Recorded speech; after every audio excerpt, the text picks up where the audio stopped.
विश्वकर्मा छतरपुर मध्य प्रदेश से आदरणीय मनोज लांबा सर का परिचय आपके सामने रख रहा हूँ।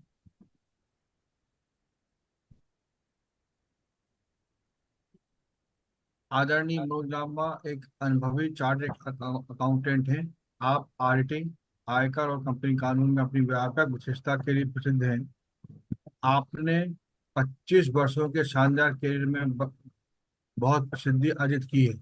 आप मुख्य रूप से startup, M S M E व्यवसाय को बढ़ावा देने के लिए जो आपका समर्पण है, जो आपका समर्पण ये आपकी बहुमुखी भूमिकाओं के माध्यम से स्पष्ट है।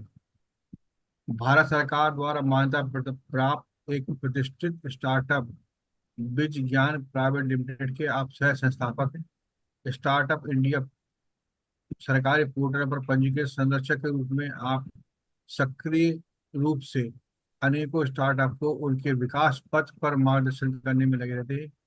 जब कब से शुरू किया जाए जिससे लेकर उनको फंडिंग हासिल करने तक का पूरा काम आप करते हैं, देखते हैं। स्टार्टअप इकोसिस्टम के भीतर अपने गहन ज्ञान का लाभ उठाते हुए आप स्टार्टअप और MSME के परीक्षण और सलाह के देने में महत्वपूर्ण भूमिका भी निभाते हैं। आप MSME योजना को समझने और सरकार द्वारा दिए जाने वाले लाभों का उपयोग कैसे किया जाए इस संबंध में सहायता करते हैं। आप ICAI angel network group, business community groups और शैक्षणिक संस्थान द्वारा आयोजित स्टार्टअप सेमिनारों में एक लोकप्रिय वक्ता के रूप में आपका प्रभाव पूरे देश में है। आपकी उद्यमशीलता, शिक्षा और सशक्तिकरण पर आपके प्रभाव को बढ़ाती है। आप पेशेवर कामों के अलावा व्यापक रूप से फॉलो किए जाने वाले यूट्यूब चैनल टैक्स की पाठशाला के माध्यम से कर जागरूकता के जुनून के साथ उसको प्रसारित करते हैं। आप इसका उद्देश्य जो है अपने साथियों को और समाज को जागरूक करना है। आपकी शैक्षिक साख आपकी विविध क्षमताओं को भी रेखांकित करती है। आप कंपनी सेक्रेटरी भी हैं, लॉ ग्रेजुएट भी हैं। इसके अलावा आप FC है, जैसा मैंने आपको पहले बताया था। इसके अतिरिक्त आप ऑल इंडिया मैनेजमेंट एसोसिएशन के साथ आपका जो जुड़ाव है वो आपका प्रोफेशनलिज्म की ओर बहुत बड़ा कदम है। आपकी उत्कृष्टता के प्रति आपकी प्रतिबद्धता को दर्शाता है। 1999 से आप ICAI के साथ स्थायी रूप से अकाउंटिंग पेशे में जुड़े हुए हैं।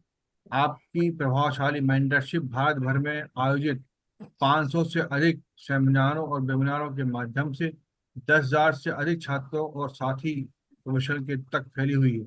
इसके अलावा साहित्य में आपका योगदान 3 ज्ञानवर्धक पुस्तकों के द्वारा शामिल है, जिसमें बीकॉम की किताब है, बीकॉम के UK विश्वविद्यालय के छात्रों के लिए GST के लिए सरलीकृत गाइड, विवाद से विश्वास पर केंद्रीय ई-बुक और आयकर अधिनियम 1961 के तहत गलतियों में सुधार एक और ई-बुक आपके नाम से प्रकाशित हुई है।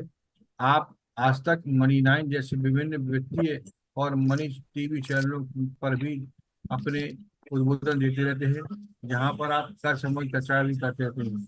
इसके अलावा टैक्स की बात आपके साथ कर वार्ता जैसे शो में अपने विचार व्यक्त करते रहते हैं। हिंदी टैक्स तो जिनका उद्देश्य आम जनता तक कर संबंधी ज्ञान का प्रसार करना है। इसके अतिरिक्त आप टैक्स इन्फॉर्मेशन, टैक्स संसार, सी क्लब इंडिया जैसे विभिन्न कर जागरूकता प्लेटफॉर्मों और समाचार पत्रों में लेखों का योगदान भी करते रहते हैं। ये तो आपका परिचय था। अब आज चूंकि दिवाली की पूर्व पहला हफ्ता है, उसके पहले आप लोग सब लोग फेस्टिव मूड में हैं और सर को देखकर भी ऐसा लग रहा है कि सर ही बहुत फेस्टिव मूड में आज हम लोग के बीच में आए हैं। तो हंसी मजाक और सरलीकरण के बीच में जो आज आपका उद्बोधन चलेगा वो बहुत ही निश्चित रूप से हम लोग को ज्ञानवर्धक होगा। तो मैं निवेदन करूंगा आदरणीय मनोज लांबा सर से कि वो आज अपना उद्बोधन शुरू करें।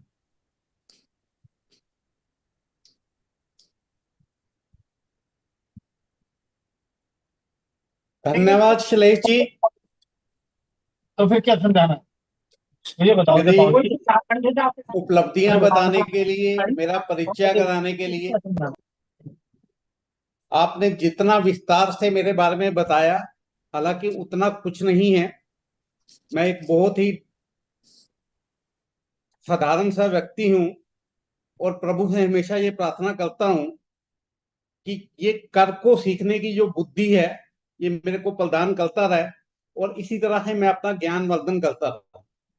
मैं धन्यवाद करता हूं हर्ष जी का, स्पेशली जो कि हापुड़ से हैं, और पूरे उत्तर प्रदेश कर अधिवक्ता संगठन का, जिन्होंने एक बार फिर मेरे को मौका दिया कि मैं अपने विचार साझा कर सकूं आप लोगों के साथ एक ऐसे ज्वलंत मुद्दे पर, एक ऐसे ज्वलंत मुद्दे पर जो आज पूरे विश्व में छाया हुआ है। क्योंकि जब हम जीपीटी की बात करते हैं सर, आर्टिफिशियल इंटेलिजेंस की बात करते हैं, डाटा एनालिटिक्स की बात करते हैं, तो हमारा जो कर प्रैक्टिस का एरिया है वो भी इससे अछूता नहीं रहा है। मैं आपको थोड़ी ही भूमिका बांध के बताऊंगा, उससे पहले मेरा सभी जुड़े हुए अधिवक्ताओं से एक हाथ जोड़ के निवेदन कि चैट बॉक्स में मैक्सिमम अपने विचार आप मेरे साथ साझा करते रहें, ताकि ये जो डिस्कशन है, ये जो चर्चा है, ये चर्चा सिर्फ एक तरफ से ना जारी रहे, मैं ही ना बोलता रहूं, मैं आपको भी अपने साथ सम्मिलित करना चाहता हूं अगले 1 घंटे 30 मिनट के। क्योंकि 1 घंटे 30 मिनट तक हम अगर एक दूसरे से अपने विचार साझा करेंगे तो हम एक दूसरे को अच्छे से जान पाएंगे, और आज विश्व हमारे से क्या चाहता है, आज देश हमारे से क्या चाहता है, आज सरकार हमारे से क्या चाहती है, और आज हमारा करदाता हमारे से क्या चाहता है, तभी हम अच्छी से समझ पाएंगे। और इन सभी की अपेक्षाओं पर खरा उतरने के लिए, इन सभी की अपेक्षाओं पर खरा उतरने के लिए हम इस टेक्नोलॉजी का बेहतरीन प्रयोग किस प्रकार कर सकते हैं। क्योंकि एक बात हर्ष जी मैं बिल्कुल मतलब स्पष्ट शब्दों में बताना चाहूंगा, आज के युग में चाहे कोई अधिवक्ता है, चाहे कोई चार्टर्ड अकाउंटेंट है, या कोई और प्रोफेशनल है, अगर उसने टेक्नोलॉजी का प्रयोग नहीं किया या वो टेक्नोलॉजी से अछूता रह गया सर, तो वो इस कर के धरातल से समाप्त हो जाएगा। उसकी कोई पूछ नहीं रहेगी, चाहे वो 25 साल पुराना सीए है, या 25 साल पुराना अधिवक्ता है, या 50 साल पुराना अधिवक्ता है। सभी टेक्नोलॉजी के सामने ऐसे हैं जैसे आज पहली क्लास के छात्र है, पहली क्लास के छात्र है। क्योंकि टेक्नोलॉजी इतनी तेजी से बदल रही है हर्ष जी, कि हर रोज हम नए बदलाव देख। तो आज का टॉपिक हर्ष जी जो मैंने चुना, जानबूझ के चुना, हालांकि आप मेरे को कह रहे थे कि टेक्निकल टॉपिक पे बात हो, लेकिन टेक्निकल से ज्यादा जरूरी ये था कि टेक्नोलॉजी को कैसे कार्यान्वित किया जाए हमारे प्रक्रिया में, हमारी कर पर। अपने टॉपिक को नाम दिया handling faceless assessment using GPT, handling faceless assessment using GPT. मैंने पहले भी आग्रह किया, एक बार पुनः आग्रह कि सभी लोग अपने विचार साझा करते रहेंगे चैट बॉक्स के माध्यम से। सर, फेसलेस असेसमेंट की अगर हम बात करते हैं, फेसलेस मींस हिंदी में अगर मैं कहूं तो जहां पर ना हर्ष जी मैं एओ को देख पा रहा हूं, ना एओ मेरे को देख पा रहा है, हम क्या जवाब दे रहे हैं उन्हें कौन पढ़ रहा है, और वो जो कार्य कर रहा है उसका हमारे ऊपर क्या परिणाम आने वाला है, हम उससे अभिनिग हैं, लेकिन फिर भी काम हो। सर 2015 2014-15 में ले जाता हूं, 10 साल पहले कहीं पे हर्ष जी मेरा एक सेमिनार था, और वहां पे ये चर्चा हो रही थी कि इनकम टैक्स में अब ई असेसमेंट आ रही है। तो आप जैसे बहुत सीनियर लोग वहां बैठे थे, मेरे बुजुर्ग वहां पे मौजूद थे, मेरे सीनियर वहां मौजूद थे, और जब मैंने 2015 में ई असेसमेंट की बात की तो लोगों ने मेरी हंसी उड़ाई कि इनकम टैक्स के इतिहास में ये कभी संभव हो ही नहीं। इनकम टैक्स की असेसमेंट वो भी फेसलेस मैनर में हो जाए, ये तो एक सपना है, ये सपना ही रह जाएगा। लेकिन वो सपना देखा भी गया हर्ष जी, आज आप देख रहे हैं वो सपना साकार भी हुआ, और बड़े अच्छे से काम भी कर रहा है। काम ही नहीं कर रहा, रोज आपके नाम की एक नई मुसीबत आ रही है इस फेसलेस टेक्नोलॉजी की वजह से। रोज आपके नाम की एक मुसीबत आ रही है। तो फेसलेस असेसमेंट को जो हमारे कर अधिवक्ता ये कहते थे कि ये कभी हकीकत नहीं बन पाएगा, आज ये हकीकत है। और आप बाध्य हैं, अगर आप फेसलेस मैनर में काम नहीं कर सकते तो हर आपको अपने ऑफिस को ताला लगाना पड़ेगा, नहीं काम कर पाएंगे। बिना कंप्यूटर जाने, बिना टेक्नोलॉजी को समझे आप काम नहीं कर पाएंगे। हर्ष जी, आई थिंक आप मेरी बात से सहमत होंगे। जी सर, अब बात करते हैं आगे कि ये फेसलेस जब आया तो लोगों का कहना था कि इनकम टैक्स वाले खुद ही इसको रिवर्ट करा देंगे। इनकम टैक्स वाले खुद ही नहीं चाहते कि ये रह जाए, लेकिन फिर भी रहा। और आज पूरी दुनिया सर इस फेसलेस मैनर में असेसमेंट्स करा रही है, काम हो रहा है, परिणाम आ रहे हैं। और ये अब रहने के लिए आया है, वापस जाने के लिए नहीं आया है। जो लोग अब भी इस भ्रम में जिए जा रहे हैं कि फेसलेस असेसमेंट्स वापस हो जाएंगी, वो अपने भ्रम को दूर कर लें आज, कि अगर उन्हें अपनी दुकानदारी चलानी है तो इस फेसलेस इन्वायरमेंट में जीना पड़ेगा। इस फेसलेस इन्वायरमेंट में कैसे जवाब देने हैं सीखना पड़ेगा। इस फेसलेस इन्वायरमेंट में डॉक्यूमेंटेशन कैसे मैनेज करना है, एविडेंस कैसे क्रिएट करने हैं, आर्ग्यू कैसे करना है, रिजल्ट कैसे प्रोड्यूस करने हैं, आपको सीखना पड़ेगा। अब बात आती है सर, फेसलेस पे ही जमाना नहीं रुका। आज हर्ष जी आर्टिफिशियल इंटेलिजेंस की बात हो रही, ब्लॉकचेन टेक्नोलॉजीज की बात हो रही है, डाटा एनालिटिक्स की बात हो रही है। सर आपने अभी देखा, जब आप अपनी आयकर विवरणी भरते हैं हर्ष जी, अब मैं सबका चाहूंगा सहयोग। पहले क्या होता था कि कोई इंफॉर्मेशन नहीं आती थी। आज सर आपका 1 रुपए का भी बैंक ब्याज है, जो खाता 10 साल से डोरमेट पड़ा है, वो ब्याज आपके एसएससी को नहीं पता, आपको नहीं पता, लेकिन आपके कंप्यूटर महाशय को पता है कि इसने 1 रुपया भी कमाया था। Getting my point? जो मैं समझाना चाह रहा हूं, लोग कहते थे कि पोस्ट ऑफिस तो रूरल में होते हैं, पोस्ट ऑफिस का ब्याज नहीं आएगा हर्ष जी। वो पोस्ट ऑफिस का ब्याज भी आ रहा है। लोग कहते थे म्यूचुअल फंड और शेयर की ट्रांजैक्शन नहीं आएंगी, वो भी आ रही है। लोग कहते थे प्रॉपर्टी की ट्रांजैक्शन नहीं आएंगी, वो तो तहसील ऑफिस होते हैं, वो तो सारे मैनुअल हैं, कभी कुछ हो नहीं पाएगा, वो भी आ रहे। सर सरकार ये कह रही थी कि अब इनकम, हमारे अधिवक्ता हमेशा ये कहते हैं कि ये नहीं हो पाएगा, ये नहीं हो पाएगा।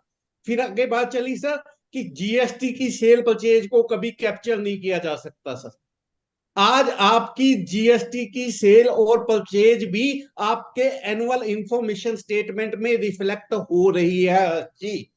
आज सरकार आपको प्री फिल्ड फॉर्म दे रही है। आप बुरा ना मानिएगा, हम क्या कर रहे हैं, वो प्री फिल्ड फॉर्म इंपोर्ट कर लेते हैं, 26 का मिलान कर लेते हैं और ये मान लेते हैं कि जन्म कुंडली का मिलान हो गया, अब सब कुछ ठीक है, इसे अपलोड कर दो। लेकिन सर ये मिलान होना मिलान नहीं है, ये आपके लिए खतरे की घंटी है। बहुत चीजें मैं आपको ऐसी बताने वाला हूं जो आपको पता चलेंगी इस एआई टेक्नोलॉजी के युग में कैसे करनी।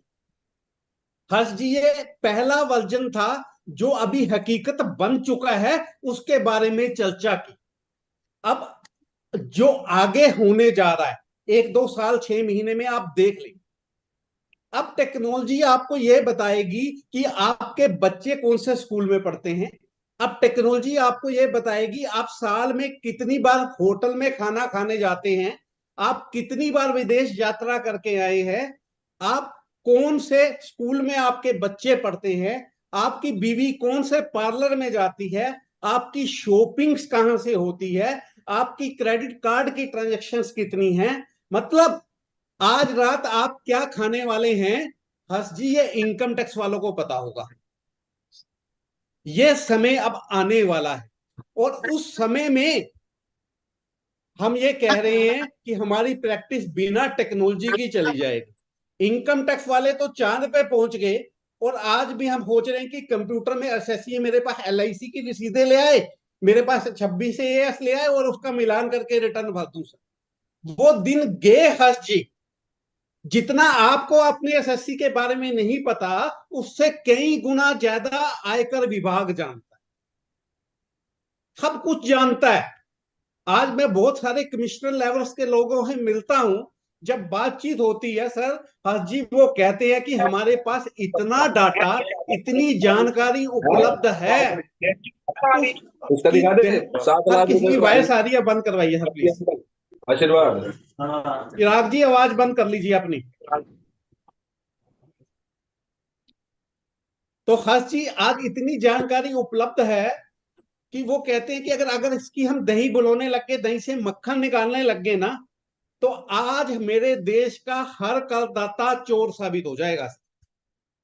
मेरे देश का हर करदाता चोर साबित हो जाएगा। हर बड़े कड़वे शब्द प्रयोग कर रहा हूं, क्योंकि हम ही नहीं जानते कि हमारी ट्रांजेक्शन कितनी है। सपोज इतने बैंकों का मैंने ऑडिट किया सर हर्ष जी, जिस साल जिस बैंक में जाते थे, हर बैंक मैनेजर कहता था लांबा जी एक खाता तो खोल लो। अगर मैंने 50 ब्रांच में गया तो 50 ब्रांचों में मेरे खाते खुल गए। आज मेरे को ही नहीं पता मेरे सेविंग बैंक कहां कहां है, लेकिन टेक्नोलॉजी को पता है सर। एक बड़ा टिपिकल एग्जांपल देता हूं मैं। मेरे पास एक एसएससी आया, मैं कहा शेयर मार्केट में काम करते हो? कह रहे नो नो मैं कहाँ काम करता हूँ। मैं कहा ये देखो ट्रांजेक्शन आ रही है। कह रहे नहीं भैया ये मेरी नहीं हो सकती। मैं कहा भाई नहीं तेरी हो सकती तो फिर तेरे अकाउंट में जो पैसे आए सरकार को वापिस कर दे, तेरी नहीं है तो। कह रहे नहीं नहीं नहीं, थोड़ा बहुत काम कर लेता हूँ, बेटा करता है, बेटे ने कर लिया होगा। अगला सवाल सर, मैंने कहा कि भैया तूने तो सिंगापुर में भी इन्वेस्ट कर रखा है, तूने तो नेस्टैक में भी इन्वेस्ट कर रखा है, तेरी तो फॉरेन ट्रांजेक्शन भी हो रही है। कह रहा मेरा कहाँ फॉरेन है नाता, कहीं गया नहीं। सर आज के टेक्नोलॉजी के युग में हिंदुस्तान में बैठा हुआ व्यक्ति विश्व के किसी भी कोने में निवेश कर रहा है, और उसकी जानकारी हर्ष जी विभाग के पास है, और हमारा एसएससी आके हमें बताना नहीं चाहता। और ऐसे में भी हम सोच रहे हैं कि हमारे वकील महोदया हमें बता लेंगे, तो वो भ्रमी है सर। आज तुम्हें कोई नहीं बचा सकता। तो आज बीइंग ए अधिवक्ता, मेरा कर्तव्य क्या है सर, मेरी ड्यूटी क्या है? इंफॉर्मेशन जो पहले मैं कलेक्ट करके सरकार को देता था, वो इंफॉर्मेशन हर्ष जी, हरि जी, रामा जी, वो तो उन्होंने कलेक्ट कर ली, वो संज्ञान तो उनको है। तो मेरा रोल क्या है? मेरा रोल क्लाइंट को यह बताने का है कि भैया तेरे पास ये है, अब इसको इस तरह से प्लान कर ले तो टैक्स बचेगा, नहीं तो इसमें दुनिया में तेरे को कोई नहीं बचा सकता। तो जिस तरह से उन्होंने टेक्नोलॉजी का प्रयोग करके इंफॉर्मेशन कलेक्ट की और उस दही से मक्खन बिलो रहे हैं, वही काम हर्ष जी मेरे को करना है, वही काम मेरे को करना है। अभी 2021 में सर हमारे वर्ल्ड ने एक वर्ड सुना sir, chat GPT. Chat GPT, यहां पे बैठे अधिवक्तों में है कोई व्यक्ति मेरे को जीपीटी की फुल फॉर्म बताएगा sir? What is the full form of GPT? Anybody? Chat box में लिख के बताइए जीपीटी का फुल मीनिंग क्या है। सर जीपीटी का हाजी फुल मीनिंग है जनरेटिव प्री ट्रेन्ड ट्रांसफॉर्मर। लिख लीजिए कि, क्योंकि इस बात को क्यों पढ़ा रहा हूं, एक एक word important. GPT means generative pre trained transformer.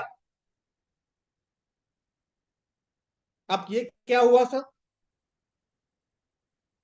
हर्ष जी एआई क्या कर रहा है? आज के टाइम की एआई, आप सोचते हैं कि भैया मैंने पिज्जा खाना है, और उसके बाद अपनी फेसबुक चलाने लगते हैं हर्ष जी, और फेसबुक पे आपने क्या देखा कि जितनी भी ऐड है आपके पास पिज्जा वाली ही आ रही है। कभी अनुभव किया हर्ष जी?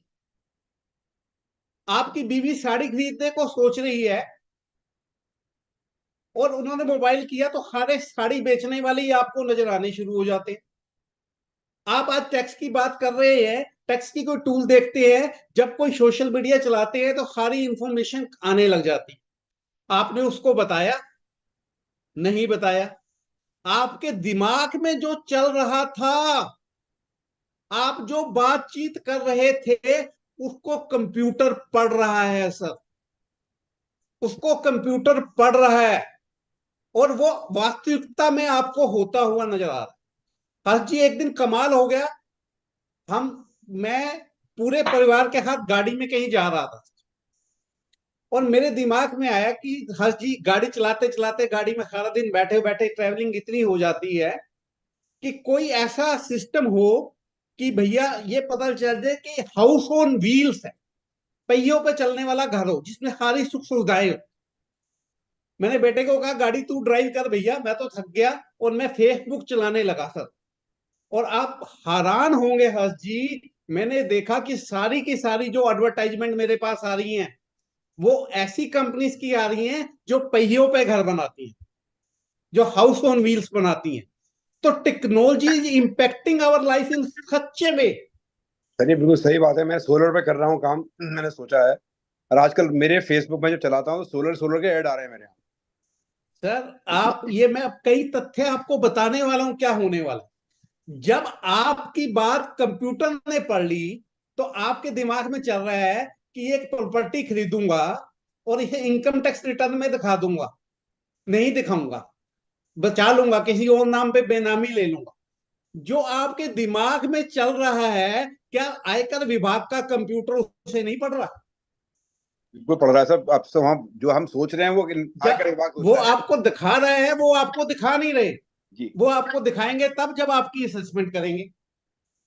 नहीं, तो जब नोटिस आज आएगा के डिपार्टमेंट से, हाँ, मतलब तो जब डिपार्टमेंट से नोटिस आएगा तब आएगा वो कहने के लिए। बिल्कुल।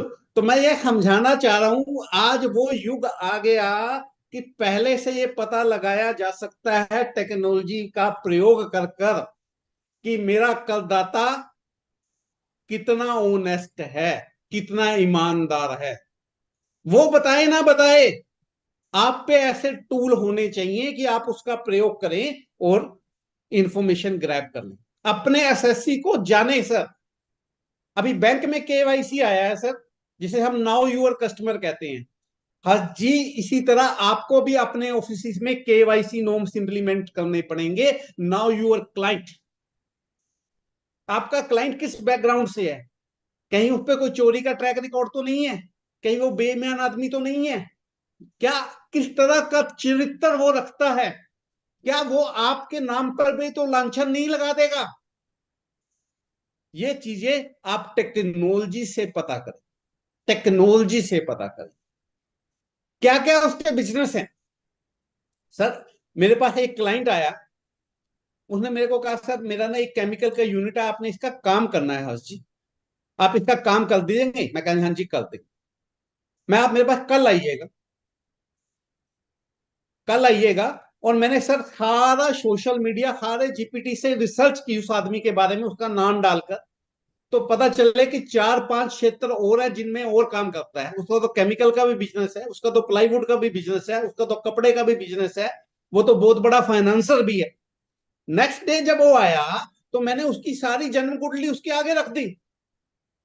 तो उसका क्वेश्चन था, लांबा जी मैंने तो कुछ भी नहीं बताया था, आपने कहां से निकाल लिया? मैंने वहीं से निकाल लिया जहां से इनकम टैक्स वाले निकाल लेंगे। Getting my point? तो ये चीज बड़ी महत्वपूर्ण है।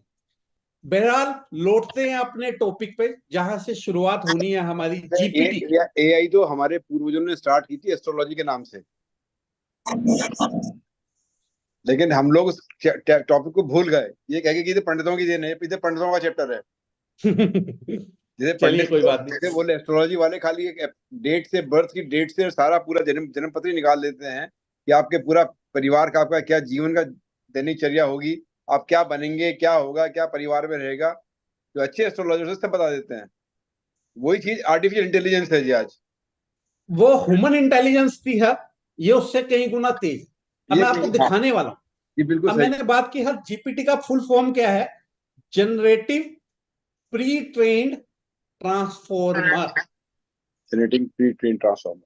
अब समझिए एक एक वर्ड। आप गूगल से जब कोई सवाल पूछते थे, गूगल बाबा कहते थे सब कुछ बताते हैं। हमारे अभी आपने पंडित की बात की, तो एक पंडित पहले और था समाज में हमारे, आज जिसे टेक्नोलॉजिकल पंडित कहा जाता था, वो गूगल बाबा के नाम से जाना जाता था। गूगल से जो भी पूछते थे हर बताता था। हम जीपीएस चलाते हैं, सब कुछ पता चलता है ना, हर जगह का रास्ता बता देता है, हर गली में ले जाता है। ये था हमारा जीपीएस। अब गूगल से आगे एक कदम बढ़ के सोचना, हमारा ये generative pre train transformer. Google से एक कदम आगे क्या सोचा, हर गूगल वो बताता है जो सोशल मीडिया पे अवेलेबल है। हर्ष जी ने कुछ लिखा, मैंने कुछ इंफॉर्मेशन अपलोड की, किसी और ने कुछ अपलोड की, जो इंफॉर्मेशन अवेलेबल है उसे ढूंढता है सर्च इंजन और आपको परोस के दे देता है। लेकिन ये जीपीटी क्या है, ये जनरेटिव है। ये उस इंफॉर्मेशन का एनालिसिस करता है, मंथन करता है, उससे दही बिल होता है और अपना नया रिप्लाई जनरेट करता है। Getting my point? That's why it is called generative then pre trained. Har ji, आप अपने ऑफिस में कोई कर्मचारी रखते हैं, कोई मुंशी रखते हैं, तो उसे ट्रेंड करते हैं ना, ये प्री ट्रेंड है। जनरेटिव भी है, प्री ट्रेंड भी है, और ट्रांसफॉर्मर है।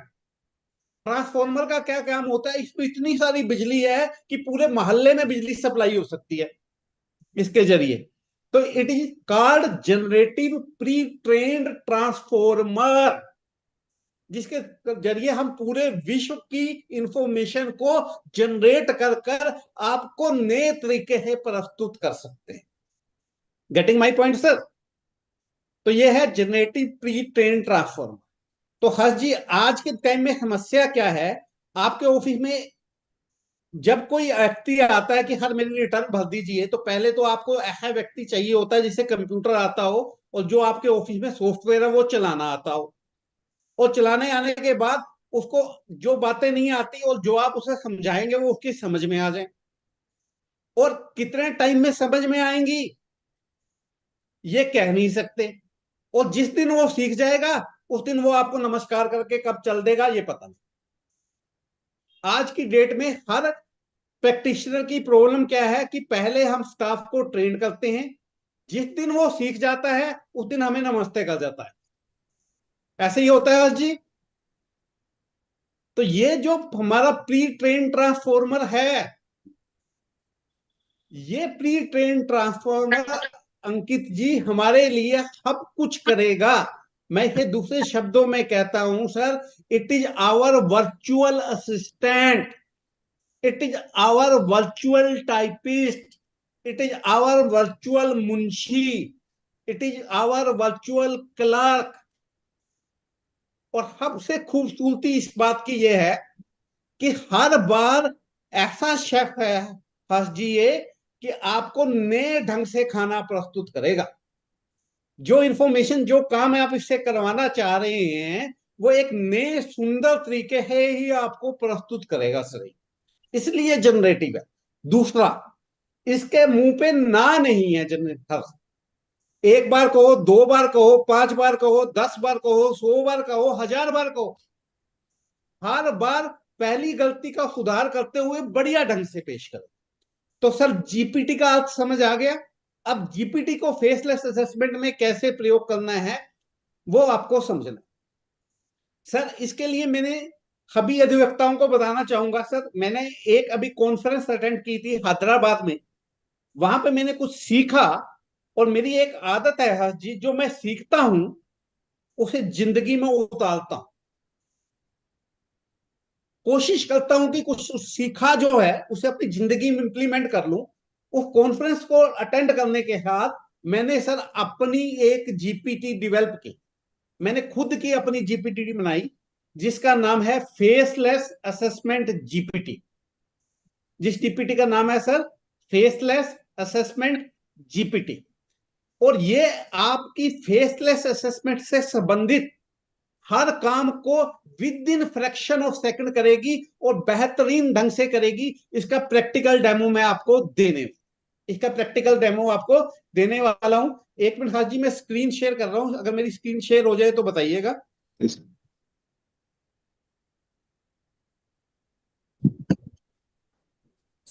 हेलो।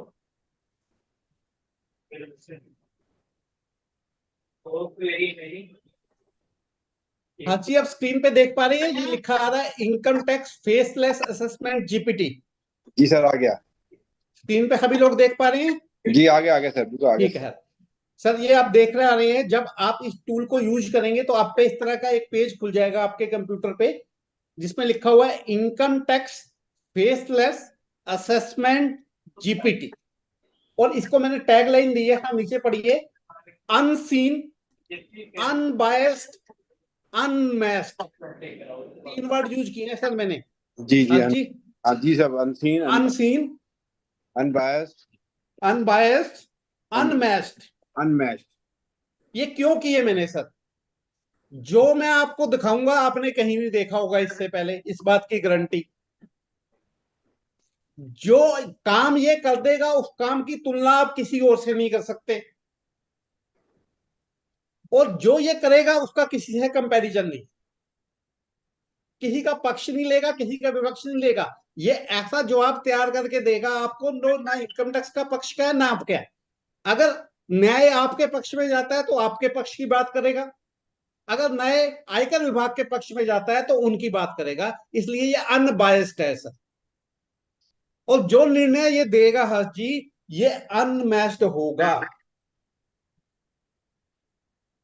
इसलिए हर्ष जी मैंने इसके सॉफ्टवेयर को अपने नाम दिया, इसकी टैग लाइन दी, unseen, unbiased, unmatched. Getting my point? जी सर, बिल्कुल, बहुत बढ़िया जी।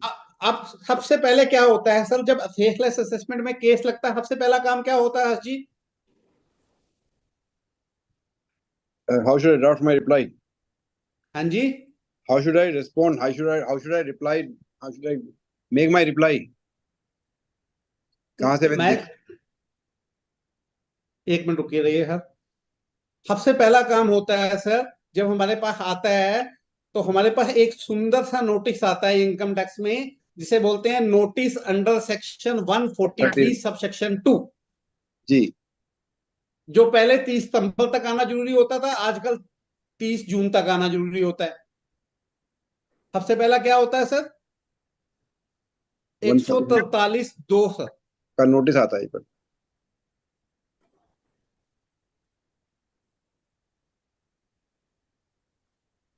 अब जब वो नोटिस आता है तो हमें ये नहीं पता होता सर सबसे पहले कि उसका जवाब क्या देना, क्योंकि जिस दिन पहले दिन चिट्ठी आती है तो असेसमेंट ऑफिसर के साथ साथ हम भी परेशान हो जाते हैं कि इसका क्या जवाब दे। तो यहां पर सारा खेल क्या है सर, ये जो मेरी जीपीटी आप देख रहे हैं,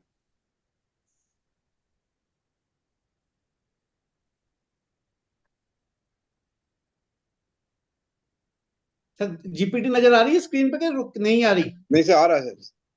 आ रहा अभी है, रुका हुआ है ये स्क्रीन आपका, जो पहले आपने है। एक मिनट, मेरे को नहीं आ रहा, एक मिनट, क्या हुआ है? नहीं, वो इनकम टैक्स फेसलेस असेसमेंट, वो पहला पेज वही दिखाई दे रहा है जो सारी। हाँ, एक मिनट सर, वहीं पे दोबारा से देखो क्या हुआ।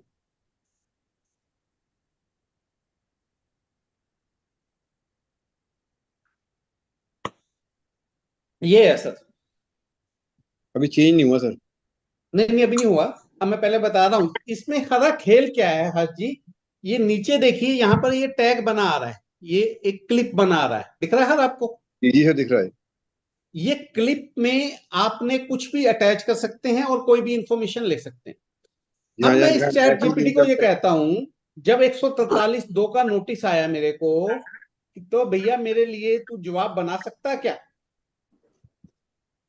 143(2) का जवाब बना सकता है? ये क्या करना पड़ेगा, इससे मेरे को क्वेरी करनी पड़ेगी, सवाल करना पड़ेगा। जैसे आप अपने आर्टिकल से या अपने क्लर्क से पूछते थे कि भैया 143(2) का जवाब बना लेगा, तो हर क्या कहता था, हाँ या ना, जी आपको बिल्कुल। जवाब देता था। ये कहता कि ये काम मैं आपके लिए कर दूंगा। अब मैंने क्या किया हाथ जी, यहाँ पे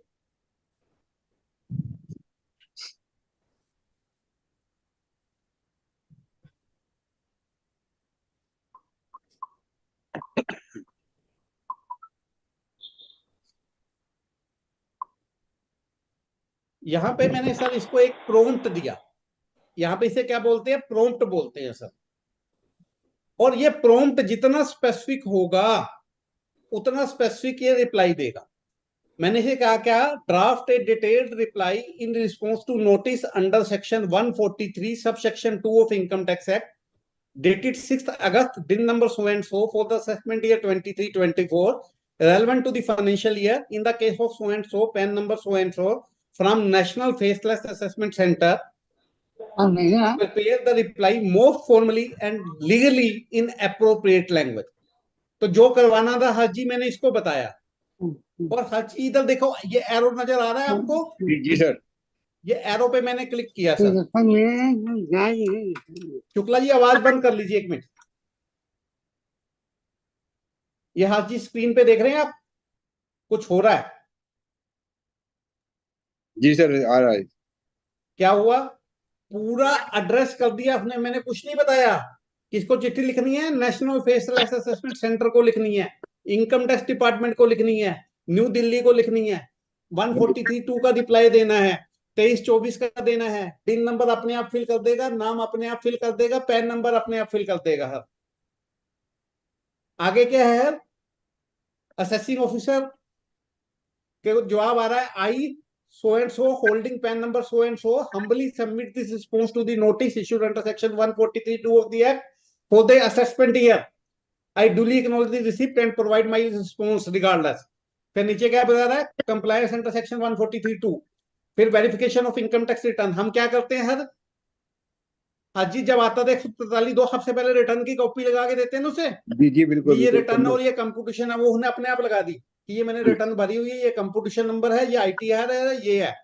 फिर जो डिस्क्लोजर आपको एडिशनल इन्फॉर्मेशन और डॉक्यूमेंटेशन है, और डॉक्यूमेंटेशन दे रहा है आपको बना के। और फिर आगे उसे क्या कह रहा है, assurance of good faith and compliance. आगे हम हमारे कंप्लायंस करेंगे। फिर उसे बता रहा है कि फेसलेस असेसमेंट होगी, हम इस बात को समझते हैं, और जब जब आप जानकारी मांगेंगे हम देंगे। और फिर क्या कह रहे हैं, conclusion and request for acknowledgement. Last में लिख रहा है कि भैया जो मैं चिट्ठी लिख रहा हूं उसका जवाब दे देना, इसको एक्नोलेज कर लेना। तो जी हर्ष जी कितने टाइम लगा इसको? ज्यादा है ज्यादा 30 सेकेंड्स बिल्कुल जवाब बनाने में। बिल्कुल सही बात। और आप तो सीनियर वकील है, आपको समझ नहीं आया ये जवाब, कह रहा कि अच्छा नहीं बना, ये जवाब सुंदर नहीं बना। आप इसे कहते हैं हर please provide me again in most elaborated manner. हाजी क्या लिखा आपने? Please provide me again in most elaborated manner and legalized way. बिल्कुल वकील की तरह लिख, way like a senior advocate.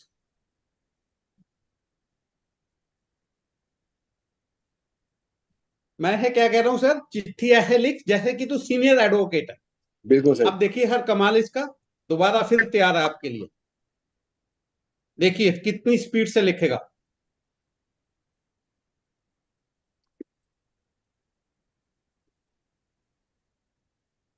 देखा हर, पहले है ज्यादा डिटेल कर दिया।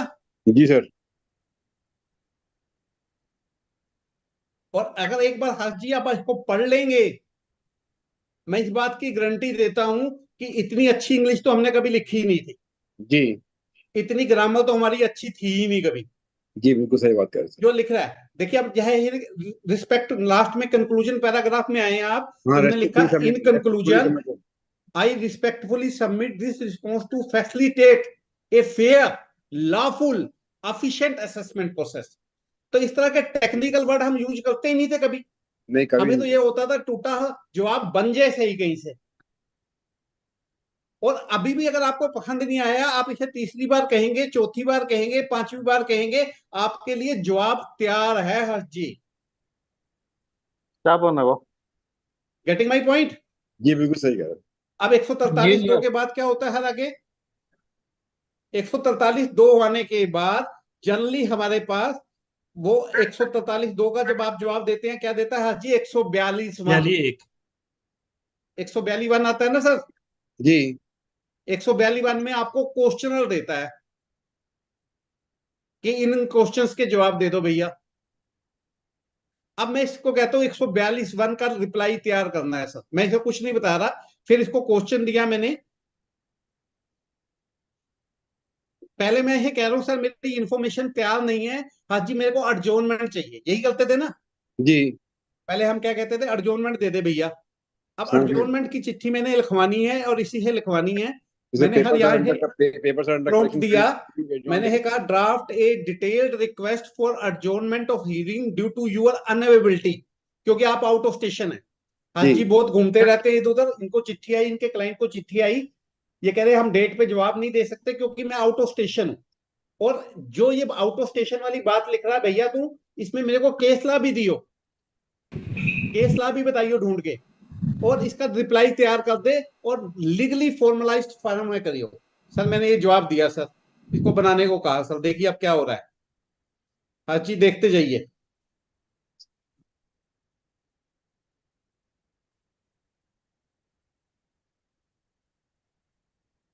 अब मैं एक लेटर ये पढ़ के सुनाना चाहूंगा ताकि हमारे श्रोताओं को पता चल जाए सर कि क्या बढ़िया लेटर लिखा है। सर इसने लिखा, to the assessing officer, national faceless assessment centre, income tax department, new Delhi.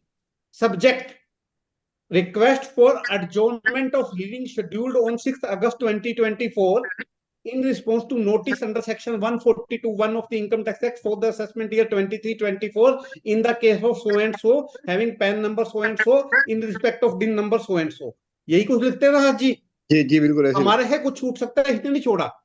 और उसके बाद क्या लिख रहा है ये, I so and so holding PAN number so and so submit this application to respectfully request an adjournment of hearing scheduled on 6th August as per notice of section 142(1) with DIN number for the assessment year 23-24। Grounds क्या ले रहा हूं sir, लिखिए हाथ जी क्या लिखे इसने ground, due to my prior commitment requiring me to be out of station during the period leading up to and on the scheduled hearing date, I will be unable to prepare and present my response adequately. In light of this unforeseen unavailability, I seek your indulgence to kindly reschedule the hearing to a later date.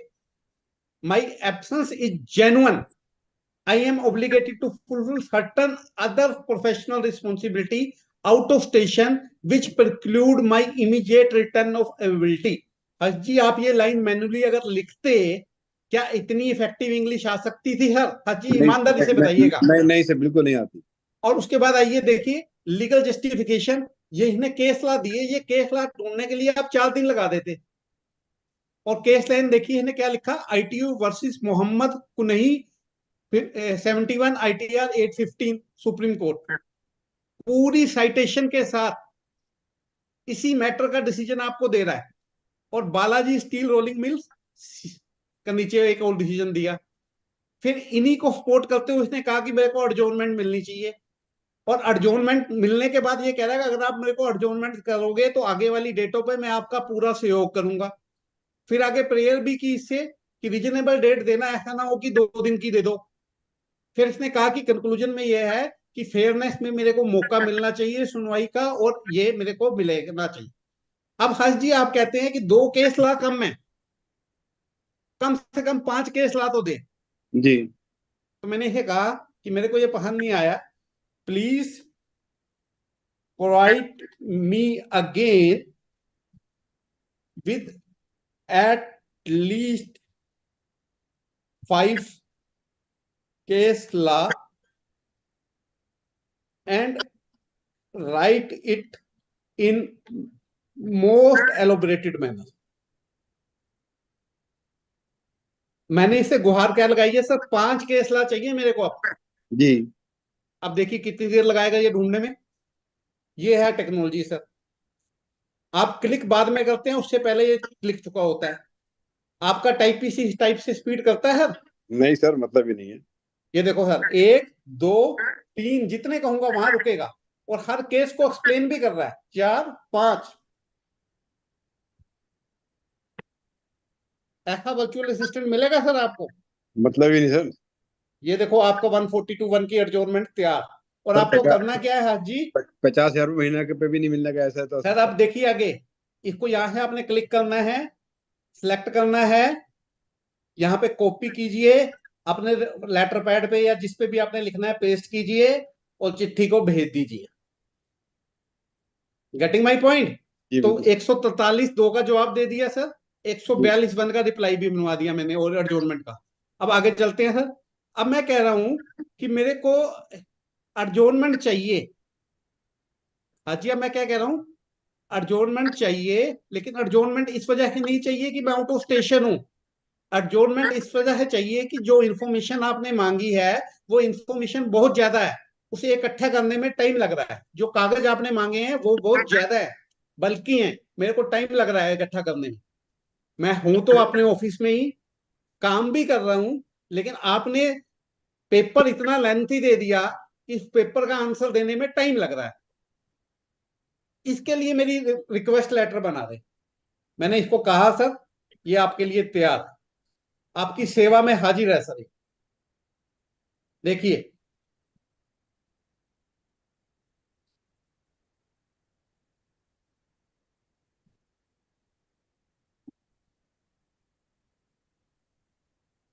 Please getting my point? जी sir.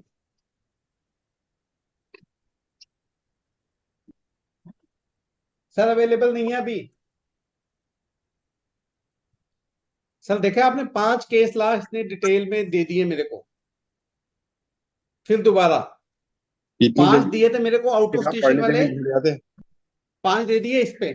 एक minute हंसी, एक minute excuse लूंगा, एक minute, एक minute के लिए।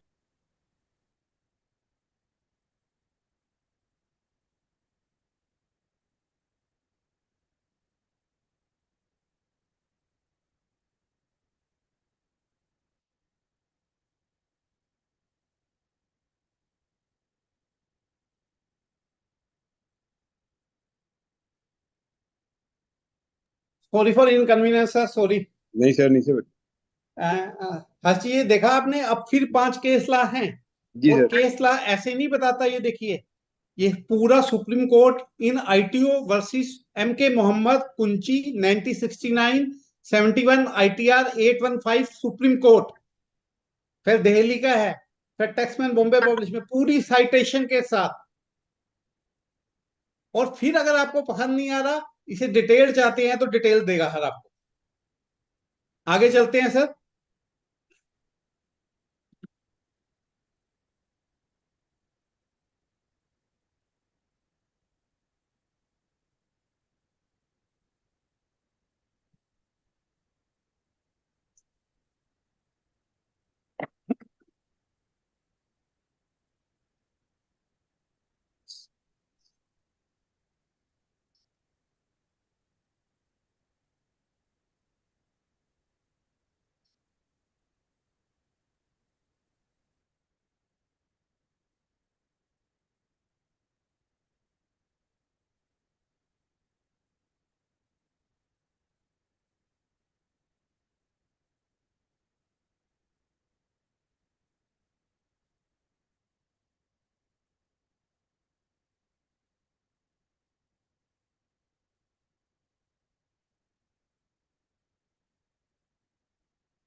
Sir इसमें मैंने क्या किया,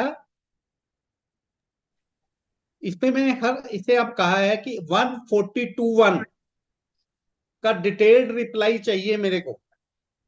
हाँ जी, और मैंने इसको एक ऑर्डर की कॉपी दे दी साथ में भी, ये इंफॉर्मेशन है। नोटिस मेरे पास 142 वाला नहीं था, और इसे कह रहा हूँ रिप्लाई बना, और टोटल लीगलाइज्ड वे में बनाई हो। 142(1) क्वेश्चनर सर।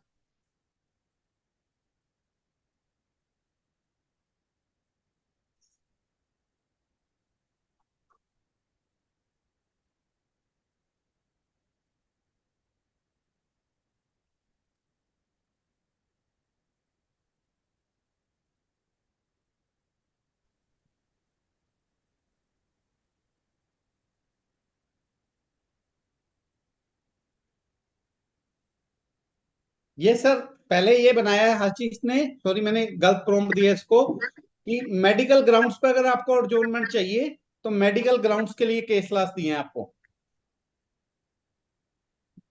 अब आगे चलते हैं सर। अब अगला प्रॉम्प्ट मैं से कह रहा हूं,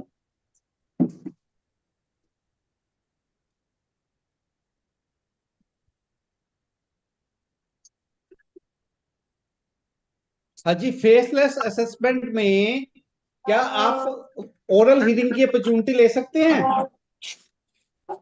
जी हर्ष जी, जी सर। फेसलेस असेसमेंट में क्या हमें ओरल हियरिंग की अपॉर्चुनिटी मिलती है? नहीं सर, मेरे ख्याल मिलती है, लेकिन on specific request through video conferencing. हाँ, वीडियो कॉन्फ्रेंसिंग के थ्रू मिलती है सर जी। वीडियो कॉन्फ्रेंसिंग के थ्रू मिलती है, जी जी लेकिन उसके लिए चिट्ठी लिखनी पड़ती है। जी। अब लोगों को ये नहीं पता कि वो चिट्ठी किस ढंग से लिखी जानी चाहिए ताकि मेरे को प्रॉपर अपॉर्चुनिटी मिल जाए। अब अगला सवाल ये होता है कि कितनी देर मेरे को वीडियो कॉन्फ्रेंसिंग का मौका मिलेगा, क्योंकि वीडियो कॉन्फ्रेंसिंग सर जो होती है वो 30 मिनट्स की होती है। मेरी बात इतनी लंबी है कि मेरे को 1 घंटा लगेगा, जी और उसमें एओ को भी बोलना है, मेरे को भी बोलना है। फिर मैंने वीडियो कॉन्फ्रेंसिंग में ये कहना है कि भैया मैं तो अनपढ़ आदमी हूं, मैं नहीं बोलूंगा, मेरे ब्याह पर मेरे वकील साहब बोलेंगे। क्या वीडियो कॉन्फ्रेंसिंग वाले परमिट कर देंगे? तो वीडियो कॉन्फ्रेंसिंग को लेके ही बहुत सारे सवाल है। और मैं अब इस चैट जीपीटी को कह रहा हूँ, इस जीपीटी को कह रहा हूँ कि भैया मैं अपनी बात समझा नहीं पा रहा, मेरे को अपनी बात फेसलेस वालों को समझानी है, और मेरे को वीडियो कॉन्फ्रेंसिंग की अपॉर्चुनिटी लेनी है। इसके लिए एक फॉर्मल रिक्वेस्ट लेटर तैयार कर दे, इसके लिए फॉर्मल रिक्वेस्ट लेटर तैयार तैयार। कर दे सर। सर मैंने इसको ये दिया प्रॉम्प्ट और कहा सर देखिए आप,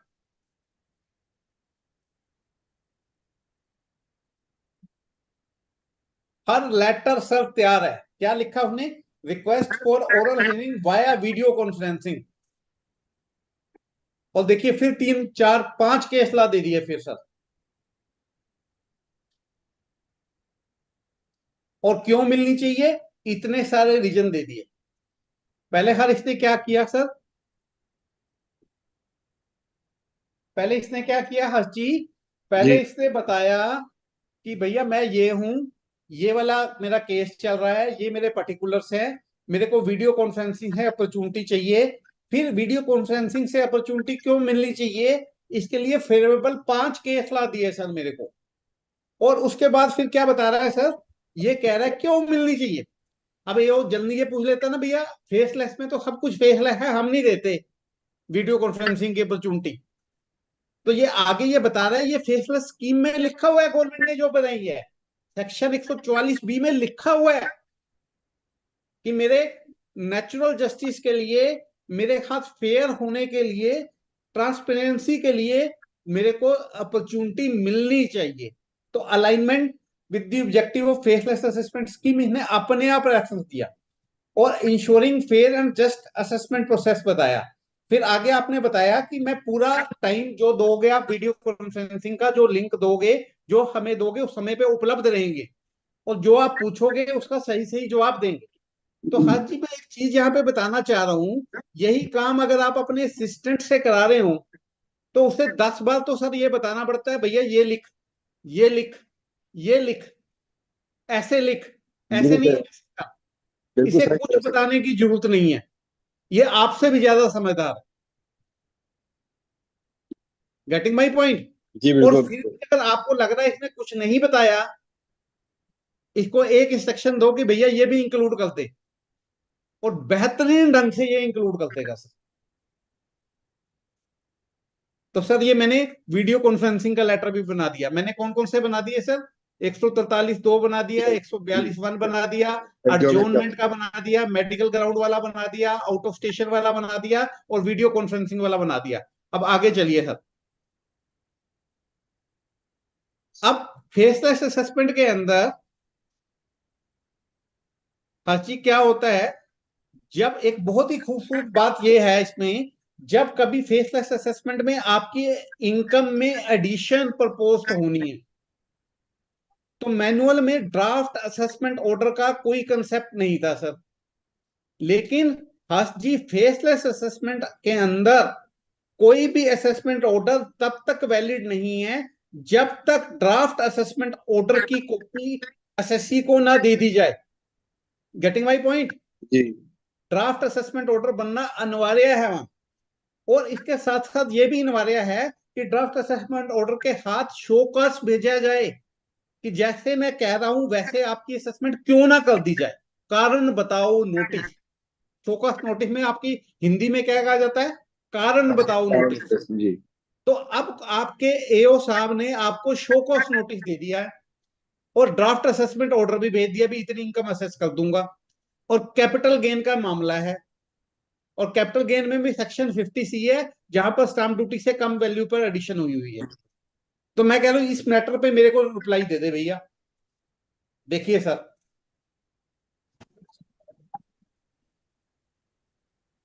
देखिए हाजी कितनी जल्दी बनाएगा फिर शो कॉस्ट नोटिस का रिप्लाई भी। और मैं कोई फैक्ट नहीं बता रहा सर, डेटें, sale of agriculture land, capital gain, हर चीजें, फिगर्स तक देखो, एग्रीकल्चर लैंड की डेफिनेशन, आपके फेवर के केस लॉस, डिटेल्ड एनालिसिस बता रहा है कि मैंने सर्टिफिकेट लगाया कि तहसील से मेरी लैंड 15 किलोमीटर बाहर है, और 8 किलोमीटर से ज्यादा बाहर हो तो एग्रीकल्चर लैंड होती है।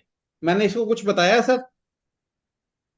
सारे फैक्ट्स एंड फिगर्स जो वकील अपने दिमाग से लेता था, हस जी जी ये सर। खुद ले रहा है। सर कंपटीशन भी हो जाएगी, इससे बन जाएगा इस तरीके से जी। अब कुछ हो जाएगा, मान लीजिए लेकिन रिटर्न भरने के सारा लिए खेल कंपटीशन क्या बनानी है है। सर, समझिए पहले सारा खेल क्या है। जो ये मैंने प्रॉम्प्ट बना रखे हैं ना, जी सर। ये मेरे ब्रह्मास्त्र हैं सर। नहीं सर, जैसे कंपटीशन बनाने की कि एग्रीकल्चर लैंड है कि नहीं है, सर मैं दायरे में यही तो बता रहा हूं, ये जो मेरा, जो मैं इसको प्रॉम्प्ट दे रहा हूं, it is my Brahmastra. Sir नहीं जितना स्पेसिफिक मैं दूंगा जी उतना ही दूंगा। नहीं, जैसे और मैं एग्रीकल्चर लैंड है उसका हम्म, लोकेशन किस तरीके से आदमी असेसी एडवोकेट ढूंढेगा कि whether it is beyond the limits 8 kilometre, more than 8 kilometre, और विद इन द 8 किलोमीटर, ये मतलब जीपीटी कैसे ढूंढेगा उस चीज को? जीपीटी को इसको देना पड़ेगा कि भैया मेरी लैंड इस गांव में है, और जो मेरा नियरेस्ट म्यूनिसिपैलिटी है वो ये है। तू गूगल से सर्च करके मेरे को ये बता दे कि भैया ये दूरी कितनी है। नहीं सर, कंपटीशन बनाने के समय कैसे करेगा जी? हाँ, कंपटीशन बनाने के हमें मैं बताऊंगा ना, विद इन 8 किलोमीटर और बियॉन्ड 8 किलोमीटर, जी मैं अपने प्रॉम्प्ट में लिखूंगा ना, सर विद इन 8 किलोमीटर है, लेकिन तो विद इन टैक्स एट लगेगा। नहीं, बियॉन्ड विद तो इन 8 किलोमीटर है तो टैक्स नहीं टैक्स आ लगेगा। जाएगा, कैपिटल गेन टैक्स आ जाएगा। लेकिन एक लैंड ऐसी है सर जो मोर देन 8 किलोमीटर पे है, या हाँ जी। मोर देन 10 किलोमीटर पे है, तो हम्म whether it will be deemed as a capital asset or not, क्या वो सेक्शन सर, 10? यही तो जवाब इसने बनाया सर, जो मैं बता रहा हूँ कि जी जो 8 किलोमीटर से बाद है वो कैपिटल एसेट नहीं है।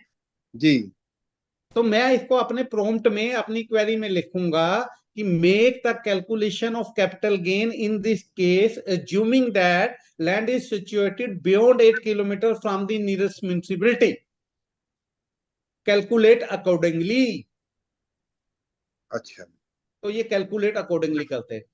ये तो आपका वो होता था ना एक भी, क्या हुक्म है मेरे आका। जी ये आप इसके आका है, इसने आपका हुक्म बजाना है, जो आप इसे कहोगे वो वैसे ही कर देगा।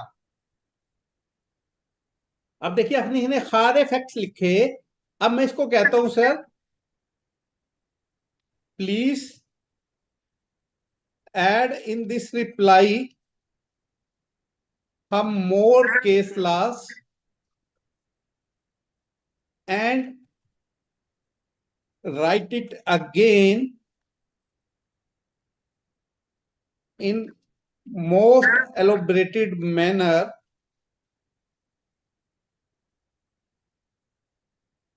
discussing case laws in detail and prepare at least 15-20 page reply sir. मैं कह रहा हूं हर बढ़िया सा लगना चाहिए, हर जी 15-20 पेज का रिप्लाई बना के दे, इंप्रेसिव दे। सर, एक काम इसमें क्या ये भी हो सकता है कि मान ये लीजिए प्रॉम्प्ट में लिखना है। हाँ जी।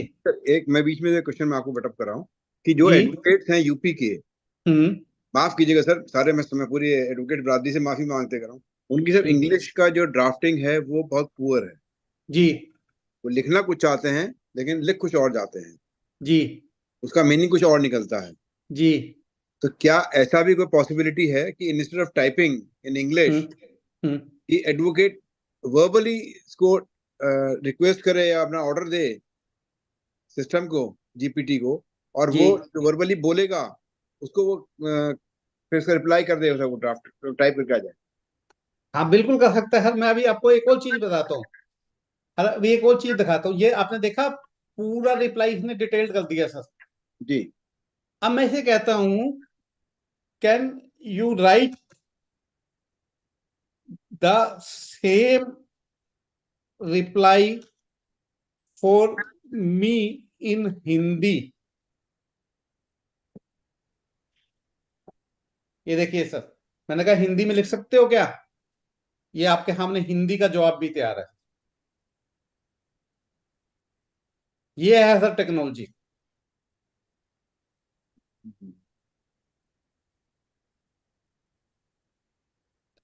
अब सर और दूसरा, ये हिंदी हाँ, वाली बात आ गई। अब एक और बात बताता हूँ जो भी आपने की।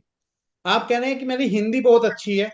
जी। आपने हिंदी में चिट्ठी लिख दी, वो जी चिट्ठी अटैच कर दो और ऐसे कहो कि मेरे को इंग्लिश में बना के देते ऐसी, वो भी बना देगा। सर, ना दूसरी बात ये है कि मान लीजिए मैं आपने जो हिंदी। क्वेश्चन किया उसका भी आंसर दे रहा हूं। जी सर। यहाँ पे बोल के भी इसको इंस्ट्रक्शन दी जा सकती है। हाँ, बस वही तो वो है सर। आप बोलते जा रहे हो। अभी जी। एक और सॉफ्टवेयर आ गया है मार्केट में, हाँ जी, जिसका नाम है भाषनी। सॉफ्टवेयर का नाम क्या है सर? भाषणी। भाषनी।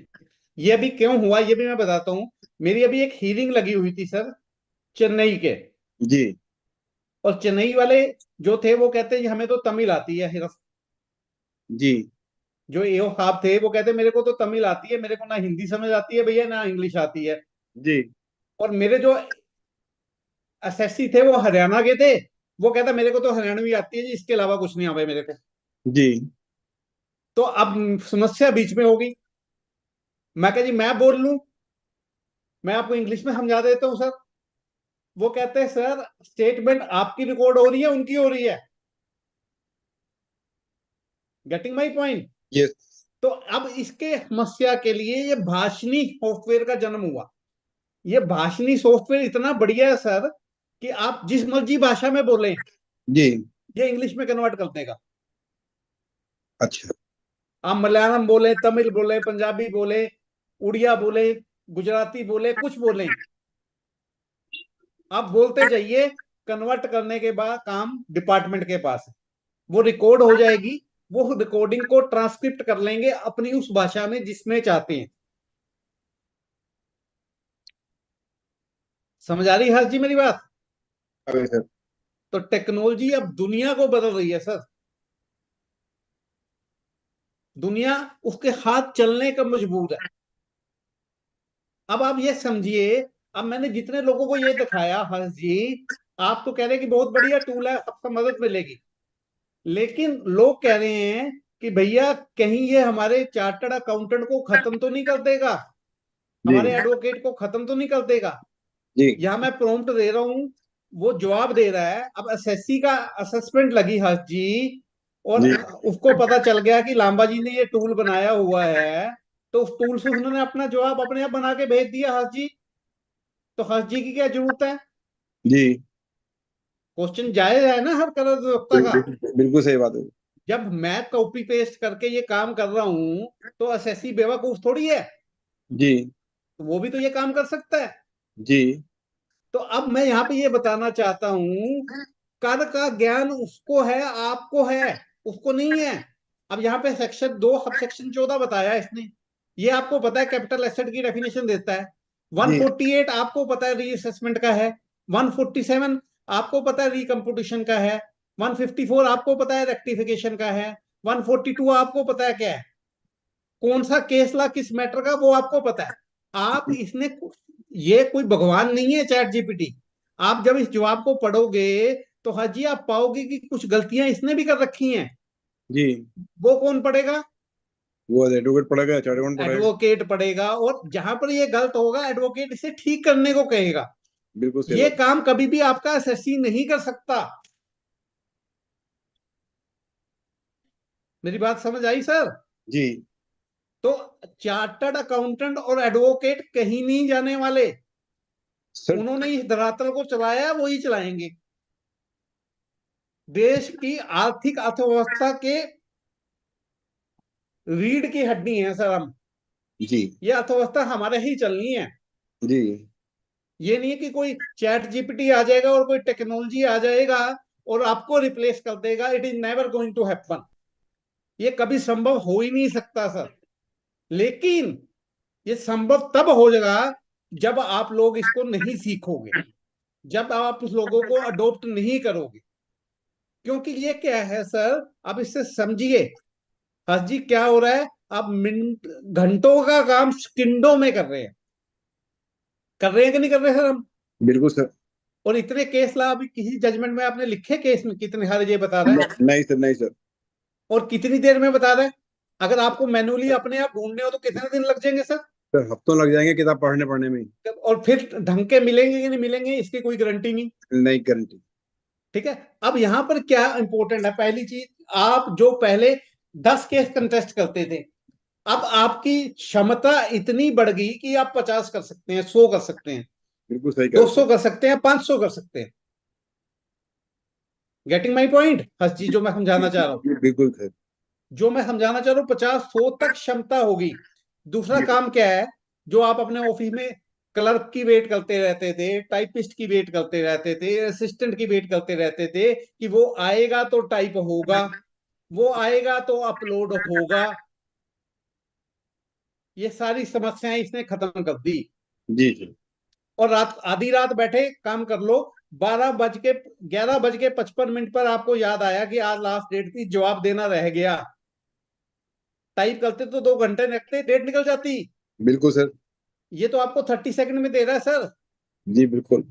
लिखो, गलत ठीक तो बाद में देखेंगे, कट पेस्ट करो और अपलोड कर दो, तो एंड मूवमेंट पे भी आपका काम हो गया। समझ पा रहे हैं हर्ष जी जो मैं कहना चाह जी रहा जी हूँ। जी, समझ गया सर। सर एक बात अब मैं पूछना चाह रहा था, क्वेश्चन है। एक मिनट मैं पहले कंप्लीट कर लूं। जी जी। तीसरा चीज, जैसे आप हापुड़ में बैठे हैं, जी तो आज तक आपने हापुड़ को ही अपने प्रैक्टिस की एरिया के रूप में देखा। जी, बिल्कुल सही बात है। इस टेक्नोलॉजी के आ जाने के बाद आप मेरठ का काम कीजिए, आप गाजियाबाद का कीजिए, आप नोएडा का कीजिए, आप लखनऊ का कीजिए, आप कहीं और का कीजिए, पूरे हिंदुस्तान में कहीं भी कीजिए, जी और कहीं समझ नहीं आ रहा, तो मेरे जैसे लोग जो इस चीज के ज्ञाता हैं, उनकी बैठे हापुड़ बैठे ही हेल्प ले सकते हैं, बिल्कुल सही बात है। उनकी सेवाएं ले सकते हैं। और आज मैं आपको बताता हूं सर, इस टेक्नोलॉजी ने मेरे लिए तो, ये कहते हैं ना, किसी के लिए वरदान साबित हो जाती है। जी तो हर्ष जी मैं स्वीकारता हूँ और पब्लिक प्लेटफॉर्म पे स्वीकारता हूँ, ये टेक्नोलॉजी मेरे लिए तो वरदान साबित हुई है सर। जी आज हिंदुस्तान के हर ट्रिब्यूनल के केस है सर मेरे पास, जी पूरी अपीलेट में मैं पेश हो रहा हूँ, हर जगह के कमिश्नर अपील मेरे को अपील हो रहे हैं। और अगर ये टेक्नोलॉजी ना आती, ये फेसलेस ना आती, तो क्या मैं चंडीगढ़ से आगे कहीं जा पाता। नहीं सर। नहीं जा पाते। तो नहीं। आज एक हापुड़ में बैठा व्यक्ति, एक मेरठ जैसे बैठे छोटे शहर में बैठा व्यक्ति, एक सहारनपुर जैसे छोटे शहर में बैठा व्यक्ति भी ये हो सकता है कि मेरी प्रैक्टिस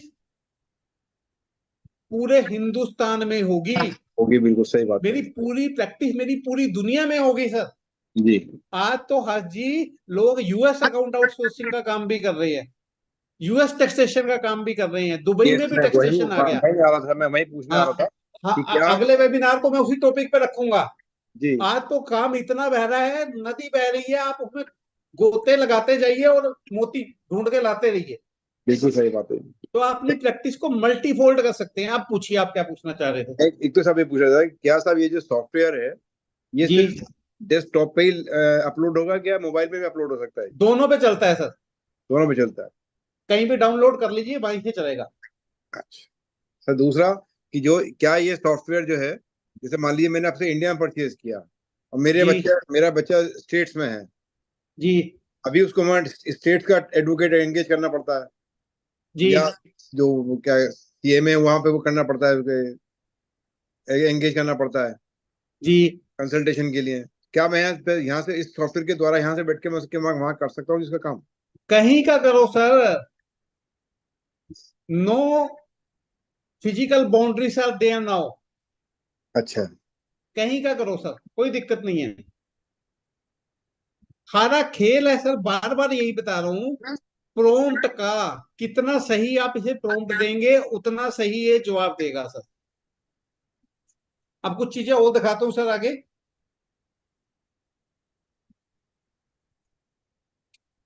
अब लोगों के पास पावर ऑफ अटॉर्नी बनानी है सर। सर क्या खाली ये इनकम टैक्स का ही काम करेगा या जीएसटी का भी कर सकता है? सर अब देखो, हाँ, अब ना, आप आपका क्वेश्चन ये नहीं होना चाहिए था हर्ष जी। आपका क्वेश्चन ये होना चाहिए था कि सिंपल चैट जीपीटी और मनोज लांबा द्वारा बनाई गई फेसलेस जीपीटी में क्या फर्क है। जी मैंने आपके सवाल को परिवर्तित कर दिया सर। ठीक ठीक सर। भी मैं लांबा जी के वो पैसे क्यों दूं? जी मैं चैट जीपीटी यूज कर लूंगा फ्री में।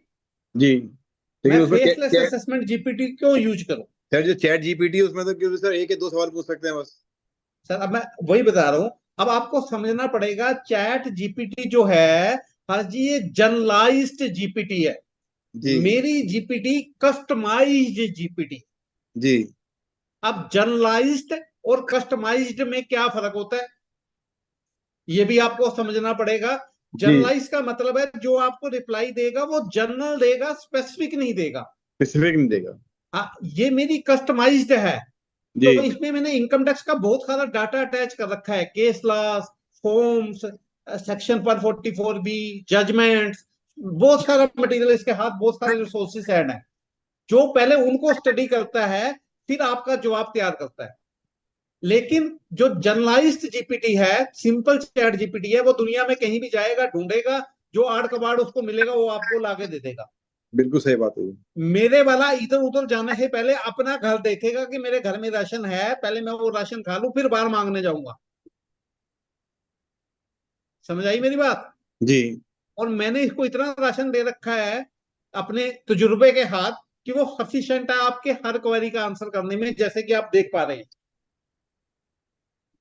तो अब आपने क्वेश्चन था कि जीएसटी के जवाब भी देगा।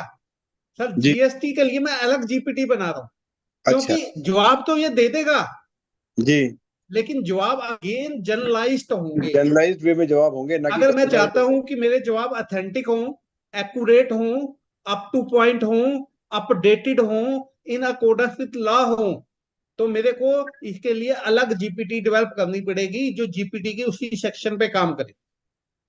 जैसे अभी 43BH आया था सर, बहुत हल्ला मचा उसको लेके। जी बिल्कुल सही तो बात। मेरी एक जीपीटी है जो 43BH का ही जवाब देती थी, उसका मैंने नाम रखा था ask anything on 43BH।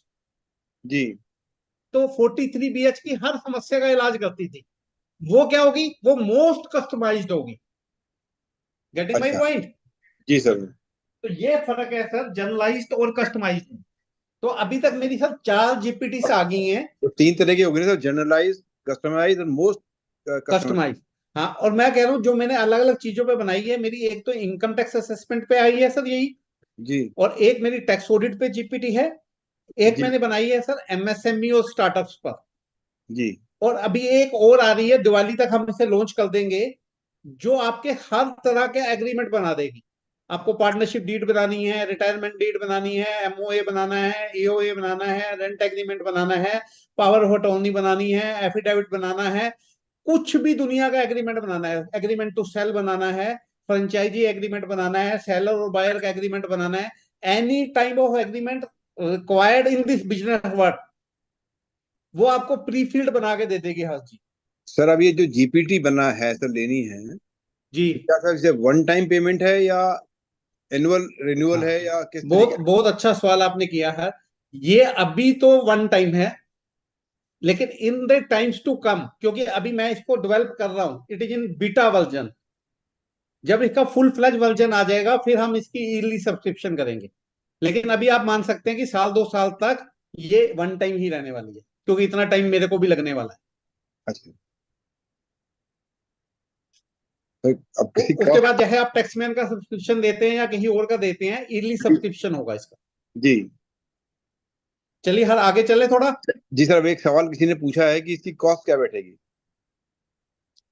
Question काफी, हर चैट में काफी क्वेश्चन आ चुके हैं। किन्होंने पूछा है? अंकित यादव जी शायद थे। अंकित यादव जी। जी अंकित जी, प्राइस इसका हमने बड़ा नॉमिनली रखा, जिससे मेरी हर चीज, मेरा पर्पस क्या है, मेंबर्स से कमाना कभी भी मेरा पर्पस नहीं है। जी लेकिन मेरे को जो एडवर्टाइजमेंट कॉस्ट आ रही है, जो एडमिनिस्ट्रेटिव कॉस्ट आ रही है, वो मेरी मेट हो जाए, मैं इतना ही चाहता हूँ और मेरे मेंबर्स की सर्विस हो जाए। जी तो हमने इसे नॉर्मली 1,000 रुपए रखा है ऐसा सिर्फ, और दिवाली तक ये 500 रुपए का रखी है हमने। Very good sir. सर एक तो मेरा बुक हाँ, कर दीजिए। हाँ, 31 तारीख तक ये आपको, दिवाली से पहले तक, इवन 1 नवंबर तक आपको ये 500 रुपए में मिलेगी। उसके बाद 1,000 रुपए के मिलेगी। ठीक।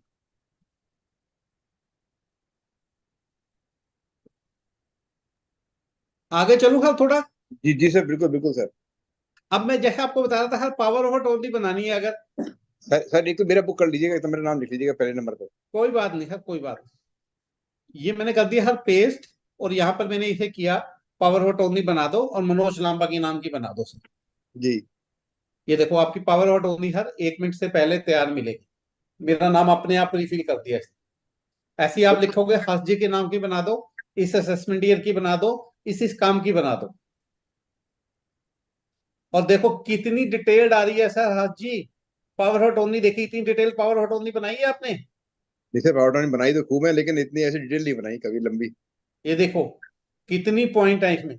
स्पेशल पावर पॉइंट भी खूब लिखी है जिंदगी में सर। सर और क्या 47, काम कर सकते हो, क्या नहीं कर सकते, ये बताया इसने। कह रहे सर 47 साल हो गए वकालत करते करते, 47 ईयर्स हो गए वकालत करते हुए। हम्म। खूब बनाई है अटॉर्नी, स्पेशल अटॉर्नी भी बनाई है, जनरल पावर अटॉर्नी बनाई है, लेकिन इतनी डिटेल कभी नहीं लिखी। बस सिर्फ अपना मतलब की बात लिखी। वो जनरल पावर अटॉर्नी में जरूर पॉइंट्स लिख देते ज्यादा, लेकिन स्पेशल और पावर। अभी देखिए हर्ष जी, एक चीज और बताऊं मैं, ये जो जीपीटी थी, ये 2021 में पैदा हुई सर दुनिया में, जब कोरोना था। जी और अभी आए सिर्फ मात्र 2.5 से 3 साल हुए हैं। जी 3 साल में ये इतनी स्मार्ट होगी। जी ये अभी प्री ट्रेंड है। और मेरे जीपीटी को जितने लोग खरीदेंगे हर्ष जी, जी आप लोग मेरे सोल्जर हो। जी जितने सवाल इससे पूछोगे, जितना काम इससे कराओगे, ये जी उतनी ही ट्रेंड होती जाएगी, उतनी स्मार्ट होती जाएगी। क्योंकि मैंने आपको शुरू में क्या बनाया था, generative pre trend.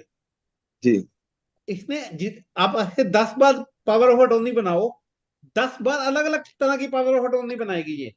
Sir generating है या जनरेटिव है? जनरेट आई बार नया जनरेट करेगी। नहीं सर और सपोज करो, अब एक चीज मैं समझाता हूँ, यही पावर अटॉर्नी हर्ष जी चाहे 1,000 लोगों ने बनाई सर, तो इसने तो 1,000 फॉर्मेट बना दिए सर। जी और जिस दिन 10,000 लोग बना लेंगे, तो 10,000 फॉर्मेट बना दिए। तो जितना इसको हम पूछते जा रहे हैं, उतनी ये समझदार होती जा रही है, इंसान की तरह। जैसे कहते हैं ना, इंसान का तजुर्बा जितना पुराना होता जाता है, जैसे अभी आपने कहा 45 साल हो गए, जी तो आप उतना ज्यादा, आपको कहते हैं ना लोग भी, बहुत सीनियर एडवोकेट है, बहुत जी एक्सपीरियंस्ड एडवोकेट है। जी सर। तो अभी तो ये बच्चा है सर, 2 साल हुआ है जन्म हुए।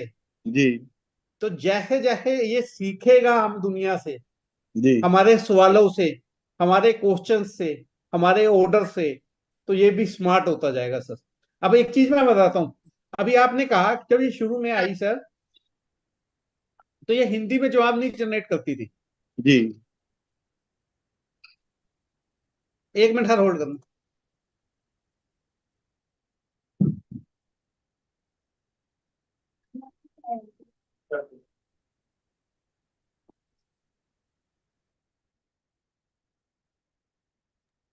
जी हाँ जी। अब इसमें मैं क्या बता रहा था कि उतनी स्मार्ट होती जाएगी ये। जी तो सर। अब इसमें चीजें डिवाइड है। जैसे पहले अभी आपने पूछा कि क्या ये हिंदी में लिख लेगी। जी जब ये शुरू में आई तो सर ये हिंदी में नहीं लिखती थी, अब लिख रही है, किसी जी भी भाषा में लिख रही है। जी पहले ये अटैचमेंट की फीचर नहीं थी यहाँ, जी अब अटैचमेंट भी लगा सकते हैं। पहले बोल के सवाल नहीं पूछ सकते थे, अब बोल के सवाल भी पूछ सकते हैं। तो डे बाय डे इस पे नए फीचर आते जा रहे हैं सर। Very good. पहले ये पिक्चर इमेजेस नहीं बनाती थी, जी आज ये पिक्चर इमेजेस भी बना रही है। अब तो समस्या ये हो गई है सर, ये वीडियो बना रही है सिंगर। अब मैं एक एग्जांपल दे रहा हूं। ये मैंने इसे कहा कि अमिताभ बच्चन की आवाज में एक सॉन्ग बना दे जो अमिताभ बच्चन जी गा रहे हैं, जी और अमिताभ बच्चन की फोटो लगा दे, जी पीछे अमिताभ बच्चन का म्यूजिक लगा दे। सर आप इसके वीडियो को सुन लेना, अमिताभ बच्चन को खुद पहचानना मुश्किल हो जाएगा कि ये मैं नहीं हूं, ये एआई है। Getting my point? बिल्कुल सर, बिल्कुल वही तो अब सब इसमें मैं हर्ष जी ये कह रहा हूं कि लांबा जी बोल रहे हैं, लांबा जी के पीछे लांबा जी के वॉइस ओवर लगा दे, जी। फोटो लगा के। लांबा जी नहीं बोल रहे, बोल तो एआई रही है, लेकिन जब लांबा जी को ये वीडियो दिखाया जाएगा, लांबा जी को ये पहचानना मुश्किल हो जाएगा कि एआई बोल रही है कि मैं खुद लांबा बोल जी रहा हूँ, बोल रहे हैं। मैं खुद बोल रहा हूँ। हाँ, तो आज की दुनिया में अब इसके जब प्रयोग हो रहे हैं तो दुरुपयोग भी होंगे। सब दुरुपयोग तो हो रहे हैं सर आजकल। लोग बाग भेज रहे हैं दूसरों के मैं तो जब बच्चों को। मंथन करता हूँ ना, हर बात का मंथन करता हूँ, तो मैं ये भी बताना चाहूंगा कि टेक्नोलॉजी जब जब आएगी, अगर आपके लिए अपॉर्चुनिटी लेके आ रही है, तो आपके लिए थ्रेट एंड डेंजर्स भी लेके आएगी। जी। हर तरह आ जाएगी। आज साइबर क्राइम देखिए सर, आज हर जी साइबर क्राइम देखिए दुनिया में कहां पहुंच गया। जी बिल्कुल सही बात है। डिजिटलाइजेशन आया तो साइबर क्राइम भी जन्म हो गया। आपको बताता हूं सर, ये जो आवाज वाला है, इस पे सुन लीजिए। एक अभी प्रोफेशनल लोग बैठे हैं, तो इस तरह की जानकारियां जरूर साझी करनी चाहिए। आजकल एक फ्रॉड चल रहा है हर्ष जी, जिसमें आपको फोन आएगा और फोन पे जो डीपी लगी होगी किसी पुलिस ऑफिसर की लगी होगी। बिल्कुल सर। तो वो पुलिस ऑफिसर आपको क्या बोलेगा कि मैं फलां फलां पुलिस स्टेशन है बोल रहा हूँ, जी। आपके रिश्तेदार के हाथ, आपकी बीवी के हाथ, आपके बच्चे के हाथ ये हादसा हो गया है, या वो इस क्राइम में फंस गया है, जी। हमने उसे अरेस्ट कर लिया है, अगर आप उसे छुड़वाना चाहते हैं तो मेरे को इतने पैसे मेरे अकाउंट में डाल दो। वो डिजिटल डिजिटल अरेस्ट जो हो रहा है हाँ, जी। और आपको ये लगेगा कि वो वाकई में पुलिस ऑफिसर बोल रहा है। वो आपको ऐसे बताएगा, दराये बताएगा, सेक्शन बताएगा, पुलिस स्टेशन का एड्रेस बताएगा, अपनी जी। पोस्ट बताएगा। जी। तो आप आफत के मारे ये मान लोगे कि ये क्या हो गया। और एक और बताता हूं, आज क्या हो रहा है साइबर क्राइम में, आप शहर से कहीं बाहर हैं जी। और हैकर को पता चल गया आपके बाहर है, आपके घर को, आपकी बीवी को फोन करेगा, फोन पे जो नंबर भी डिस्प्ले हो रहा होगा आपका हो रहा होगा, बिल्कुल सही बात है जी। और वो क्या कह रहे हैं कि हर्ष जी शहर से बाहर गए थे, आज अलीगढ़ गए थे, और अलीगढ़ में उनका एक्सीडेंट हो गया है, जी। और उनको पैसे की जरूरत है, हाँ। उनकी जान खतरे में है, आप जी। इतने पैसे डाल दीजिए नहीं तो काम हो जाएगा। तो जी। आपकी बीवी क्या देखेगी, जब आपके नंबर से ही फोन आ रहा है, ये बंदा तो सच बोल रहा होगा, हाँ। जबकि वो फोन क्लोन किया हुआ है, फिर वो नंबर आ रहा है आपका, वो आप भी नहीं हो, कुछ नहीं हो। जी। तो वो क्या करेंगे, 1 मिनट से पहले पैसे डाल देंगे। जी। जैसे ही आप पैसे डालोगे आपका अकाउंट खाली। जी बिल्कुल। तो आज के टाइम में टेक्नोलॉजी में ये पता लगाना कि ये जवाब कहां से आ रहा है, कैसे आ रहा है, बड़ा मुश्किल है सर। और टेक्नोलॉजिकल दुनिया में सर, आप अपने आप को कहां ले जा सकते हैं, और टेक्नोलॉजी किस तरह से आपको बर्बाद कर सकती है, दोनों चीजें हैं। अब जी। कुछ लोग तो अच्छे के लिए प्रयोग कर रहे हैं मेरी तरह, जी। और कुछ लोग इसका दुरुपयोग कर रहे हैं, उसके उदाहरण भी दे दिए मैंने। जी बिल्कुल सही बात है। तो आपने इसका सदुपयोग करना है या दुरुपयोग करना है। अब बस। यहाँ पे हर्ष जी एक और बड़ी अपॉर्चुनिटी आ रही है। ये प्रॉम्प्ट तो मैं, जो लोग लेंगे ना, हर शेयर कर देंगे। अब बचे 5-7 मिनट, एक और डिस्कशन करते हैं कि क्या हो रहा है कि जैसे आपने इतने स्मार्ट रिप्लाई दिए, मैंने एक रिप्लाई दिया जिसमें 10-12 केस ला डाल दिया हर्ष जी। जी। अब जब एओ पे वो जवाब जाता है, और एओ पढ़ के हैरान, भैया हर्ष जी तो बड़ा सीधा साधा लिखते थे, इनकी तो इंग्लिश भी टूटी फूटी होती थी, ये जवाब कहाँ से ये इसे लिख लाए। जी। मेरी बात समझ है ना। अगर हाँ। आपको 45 साल काम करने का हो गए, तो जी आपके ऑफिसर को भी पता है कि हर्ष जी कितने बिल्कुल। ज्ञान रखने वाले हैं, हाँ, कितने गहरे पानी में। कितने गहरे पानी में है। ये जी। एकदम चमत्कार कैसे हो गया, कौन सी किताब पढ़ ली, कौन सी टीचर पे ट्यूशन रख ली इन्होंने। जी। तो वो समझ जाता है कि हर्ष जी ने तो लांबा जी का टूल खरीद लिया कोई, जी तो क्या डिपार्टमेंट मेरा टूल नहीं खरीद सकता। बिल्कुल खरीदेगा जी। तो आपने तो पक्ष के 10 केस मांगे थे, जी। वो क्या कहेगा, विपक्ष के 20 केस दे दो। जी। तो आपकी जो ये लिटिगेशन की पढ़ाई है, ये कम नहीं होने वाली है, बढ़ने वाली तो है। बढ़ जाएगी। ये आप सोच रहे थे कि मैं ही स्मार्ट हो गया हूं, मैं ही बढ़िया ढंग से लड़ रहा हूं। आप यकीन मानिएगा, मेरे पास चेन्नई से हर्ष जी एक chief commissioner of income tax का फोन आया सर। जी। तो कह रहा सर, मैं मिस्टर सो एंड सो बोल रहा हूँ, and I am chief commissioner of income tax, और I am great fan of you. आप जो भी सेमिनार करते हैं, कहीं भी करते हैं, जो भी चार्जेस हो, हर यह भी आपने कहा मेरा ऑर्डर बुक कर लीजिए, जी आपने मेरे को रिकॉर्डिंग जरूर शेयर करनी है। जी समझ रहे मेरी बात? जी तो सर। इस टेक्नोलॉजी के युग में केवल आप ही नहीं सीख रहे, वो लोग भी कह रहे हैं मेरे को सिखाओ, वो भी मेरे को सुनना चाह रहे हैं। अब मैं उनको ये जवाब तो नहीं दे सकता कि मैं अपनी जीपीटी टूल सिर्फ वकीलों को बेचूंगा, इनकम टैक्स वालों को नहीं बेचूंगा। जी ये तो उनके नेचुरल वायलेशन हो जाएगा। बिल्कुल। तो जो मैं बात समझाना चाह रहा हूं, अब वर्ड इस तरह का वर्सटाइल हो चुका है कि आपको चैलेंजेस को स्वीकार करना पड़ेगा और हर रोज नया सीखना पड़ेगा, जी बिल्कुल हर सर। रोज नया सीखना पड़ेगा। अब इसमें इसमें बहुत सारी चीजें हैं हर्ष जी, जो आने वाले टाइम में इसमें संभव होंगी। अब इसमें संभव और क्या होगा, आप डेटों को ट्रैक कर सकते हैं। मैं इसको लिंक करने वाला हूं आपके इनकम टैक्स पोर्टल से। जी जैसे ही कोई वहां पे नोटिस हिट होगा, आपकी जीपीटी अपने आप जवाब बना देगी सर। जो मेरी अगली सोच चल रही है, अच्छा। मैंने आपने एसएससी का लॉगिन आईडी पासवर्ड इसके साथ सिंक कर दिया, जी और से रात को 11:30 पे नोटिस आया, सवेरे मेरे को ये बता देगा कि ये आपका नोटिस आ गया था, इवन 11:31 पे बता देगा, बिना चेक करे, बिना चेक करे। और मेरे लिए ये मेरा जवाब भी बना देगा। समझ आ रही है? मैंने जी सर एक ऐसा टूल बनाने जा रहा हूं जो मेरे मेल बॉक्स को डेली पढ़ता है। उसमें 50 मेल आई, मैं कह रहा हूँ 10 के जवाब दे दे भैया, जो 40 बकार के उनको साइड में कर दे, डिलीट कर दे। तो मैं बिना पढ़े डिलीट कर देगा, 10 जो रेलेवेंट है उनकी मेरी तरफ से ऑटो रिप्लाई बना के भेज भी देगा। तो मेरे को मेले चेक करने पे भी टाइम नहीं लगाना है। आज अधिवक्ताओं को टाइम कहाँ लगाना है सर, ये समझने की जरूरत है। जी आगे आपने अपनी सारी जिंदगी लगा दी, सर बुरा ना मानिएगा, मैं भी आपकी कैटेगरी का आदमी हूँ, जी क्लर्की करने में। सारा दिन हम लोगों की चिट्ठियां ही बनाते रह गए, जवाब ही बनाते रह गए, बिल्कुल सारी सर। जिंदगी तहा जिंदगी उसमें लगा दी। बिल्कुल सही कह रहे हैं सर। जबकि आपके ज्ञान का सदुपयोग तब था जब आप रोज कुछ नया सीखते, कुछ नया करके दिखाते सर। और मैंने तो ऐसा देखा है हाँ जी, एक पावर ऑफ अटॉर्नी एक शहर में एक वकील ने 55 साल पहले बनाई थी, 50 साल पहले बनाई थी। जी शहर ने उसी कॉपी पेस्ट कर रखा, उसमें भी सिर्फ एसएससी का नाम चेंज होता है, बाकी सब कुछ वही चल रहा। वो लेटर ही चेंज नहीं हुआ, इनकम टैक्स वालों को भी रट गया। जी जैसे हम बैलेंस शीट बनाते हैं ना, उसमें एक पेज लगाते हैं सिग्निफिकेंट अकाउंटिंग पॉलिसीज का, जी लगाते हैं ना सर। वो जी सर। सिग्निफिकेंट अकाउंटिंग पॉलिसी का पेज क्या होता है, हमारे शहर के सीनियर सीए एडवोकेट ने बना दिया था, हमने उसकी फोटो कॉपी कर ली या टाइप करके रख लिया, उसके ऊपर साल और नाम चेंज होता है और पेज बैलेंस शीट के साथ लगा दिया जाता है, बिना ये जाने कि उसमें लिखा क्या है। तो इस टेक्नोलॉजी के युग में ये नहीं चलेगा सर।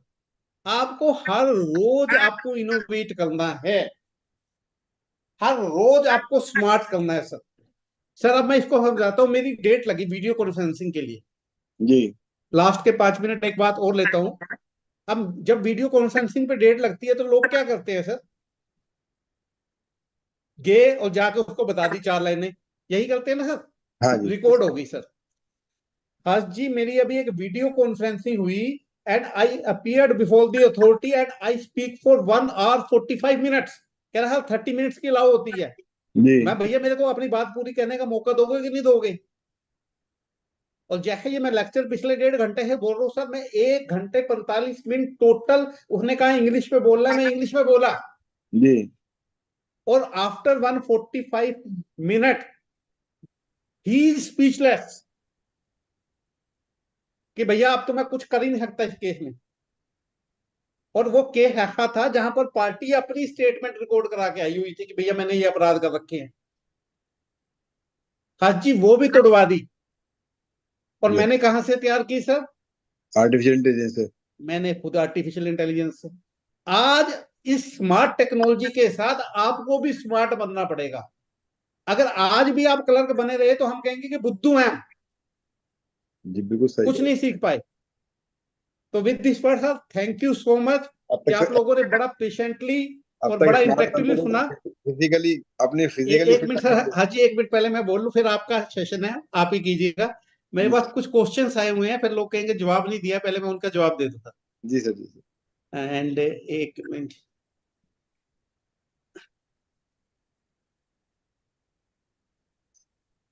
ये तो सब लोगों ने बस एप्रिसिएशन लिख दी, सवाल नहीं पूछे कोई। ये तो मेरी तारीफ किए जा रहे हैं और कुछ नहीं कर रहे आज जी। सर आपने काम ही ऐसा करा है, आप हैं ही ऐसे सब। काम मैंने आपको बताया कि कल गाजियाबाद में कितनी तारीफ हो रही थी आपकी। जी सर। सर फिर हम वकील का काम खत्म हो जाएगा एसटीडी की मोबाइल आने के बाद, वो आपका रेपुटेशन है सर। नहीं अंकित जी, ऐसा नहीं होने वाला। मैंने भी सारा समझाया, कभी फिर बताएंगे कि आप अपनी प्रैक्टिस को मल्टीफोल्ड कैसे करें, मल्टीनेशनल लेवल पे क्या ले जाएं। सर जिन लोगों को भी जरूरत है, मैं अपना मोबाइल नंबर शेयर कर रहा हूँ। My mobile number is 9355371639। इस पे ये व्हाट्सएप पे मेरे को रिक्वेस्ट भेज देंगे सर, और मैं व्हाट्सएप पे अपना लिंक शेयर कर दूंगा, और जो लोग भी चाहेंगे इसको भी वहां से बाय कर लें। Once again I am repeating my number is 9355371639। Thank you so much. Now over to you Harshi for further proceeding. Over to you sir. Thank you Prithvi भाई, आज आपकी ड्यूटी है। आज आपसे है कि आज कैसा लगा सेशन आपको सबको? बहुत सबके सुंदर बिहाफ रहा पे, सर। सबके बिहाफ पे आप अपना फीलिंग एक्सप्रेस करिए। उसके बाद राष्ट्रगान के लिए सबसे रिक्वेस्ट है कि खड़े हो जाएंगे अपनी सीट पे। पहले आप हर्ष अपना। जी एक चीज में बीच में फिर बोल रहा हूँ, याद आ गई मेरे को जी सर। कि इसके साथ मेरे पास ना 40-50 मैंने प्रॉम्प्ट्स भी बना रखे हैं। तो जो भी हमारे एडवोकेट भाई इसको परचेज करेंगे, उनको सारे प्रॉम्प्ट्स भी मैं फ्री ऑफ कॉस्ट प्रोवाइड कर दूंगा सर। तो सर जैसे अभी जो मेरे question. Sanjay thank Sanjay you Patnakar साहब हैं साहब आगरा से, उन्होंने पूछा कि पेमेंट कैसे होना है आपका। कैसा जी पेमेंट सर। कौन सी? पेमेंट के लिंक पूछे थे, पेमेंट के लिए लिंक कैसे करना है, क्या है कोई वो है? क्या पेमेंट, मैं लिंक भेजूंगा, उस लिंक है वो मेरी वेबसाइट पे ले जाएगा, उस लिंक से आप पेमेंट कर देंगे। गूगल पे करें, पेटीएम करें, जीपे करें, जो करना चाहते हैं वो करें। मनोज जी इसको हम अपने डेस्कटॉप पे भी डाउनलोड कर सकते हैं, हाँ जी कर सकते हैं। वहीं पे वही लिंक। लिंक से आपको चलेगा। ठीक है सर। और अगर कोई दिक्कत आती, हाँ संजय जी, अगर कोई दिक्कत आती है किसी तरह की भी, तो आप मेरा नंबर मैंने दे दिया, इसलिए मेरे से डायरेक्ट बात कीजिए। ठीक मेरी सर। कंपनी वालों से बात करने की जरूरत ही नहीं है। ठीक, थैंक यू सर। मैं कर पृथ्वी भाई चलिए प्लीज। जी जी, आज का मेरा परम सौभाग्य रहा, श्री हर्ष शर्मा जी ने मुझे क्लोजिंग धन्यवाद हक का मौका दिया।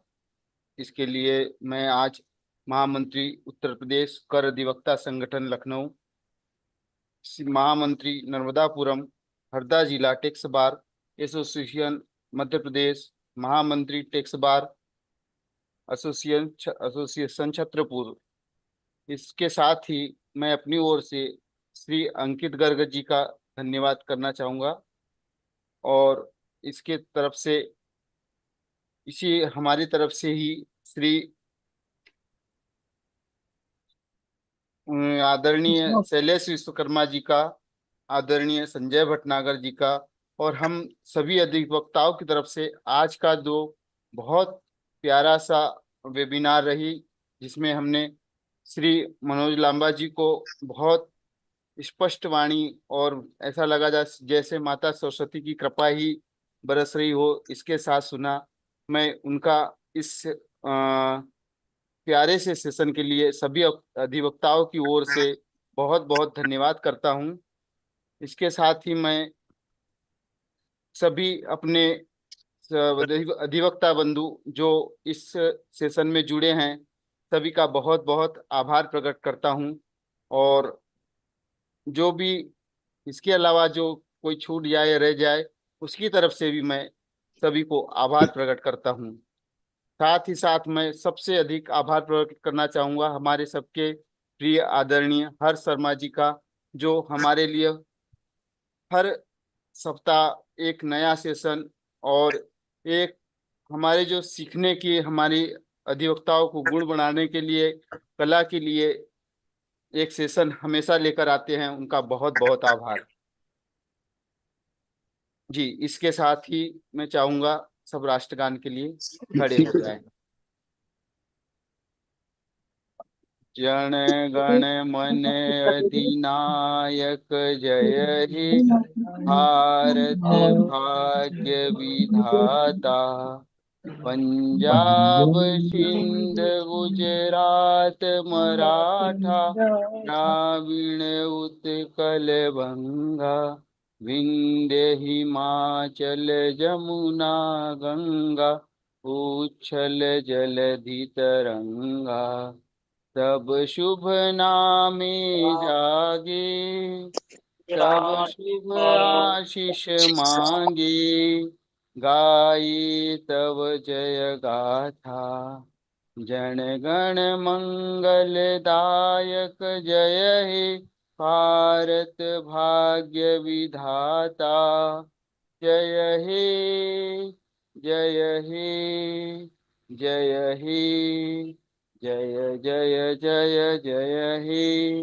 भारत माता की जय। Thank you very much sir, thank you very much Manoj sir.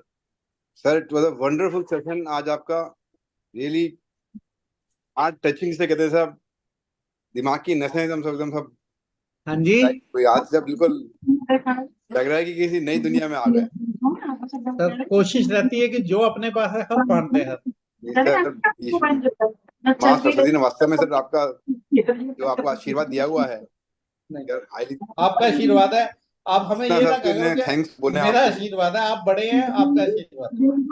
आपने एंजॉय किया।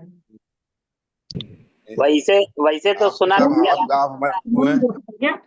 जी कृष्ण सर जी आप क्या कह गुरु रहे हैं, हैं? तो पहले सब गुरुओं का सर उम्र से नहीं फर्क पड़ता। सर, ये लग रहा था अलाउद्दीन का चिराग आपने हम सब लोगों को पकड़ा दिया।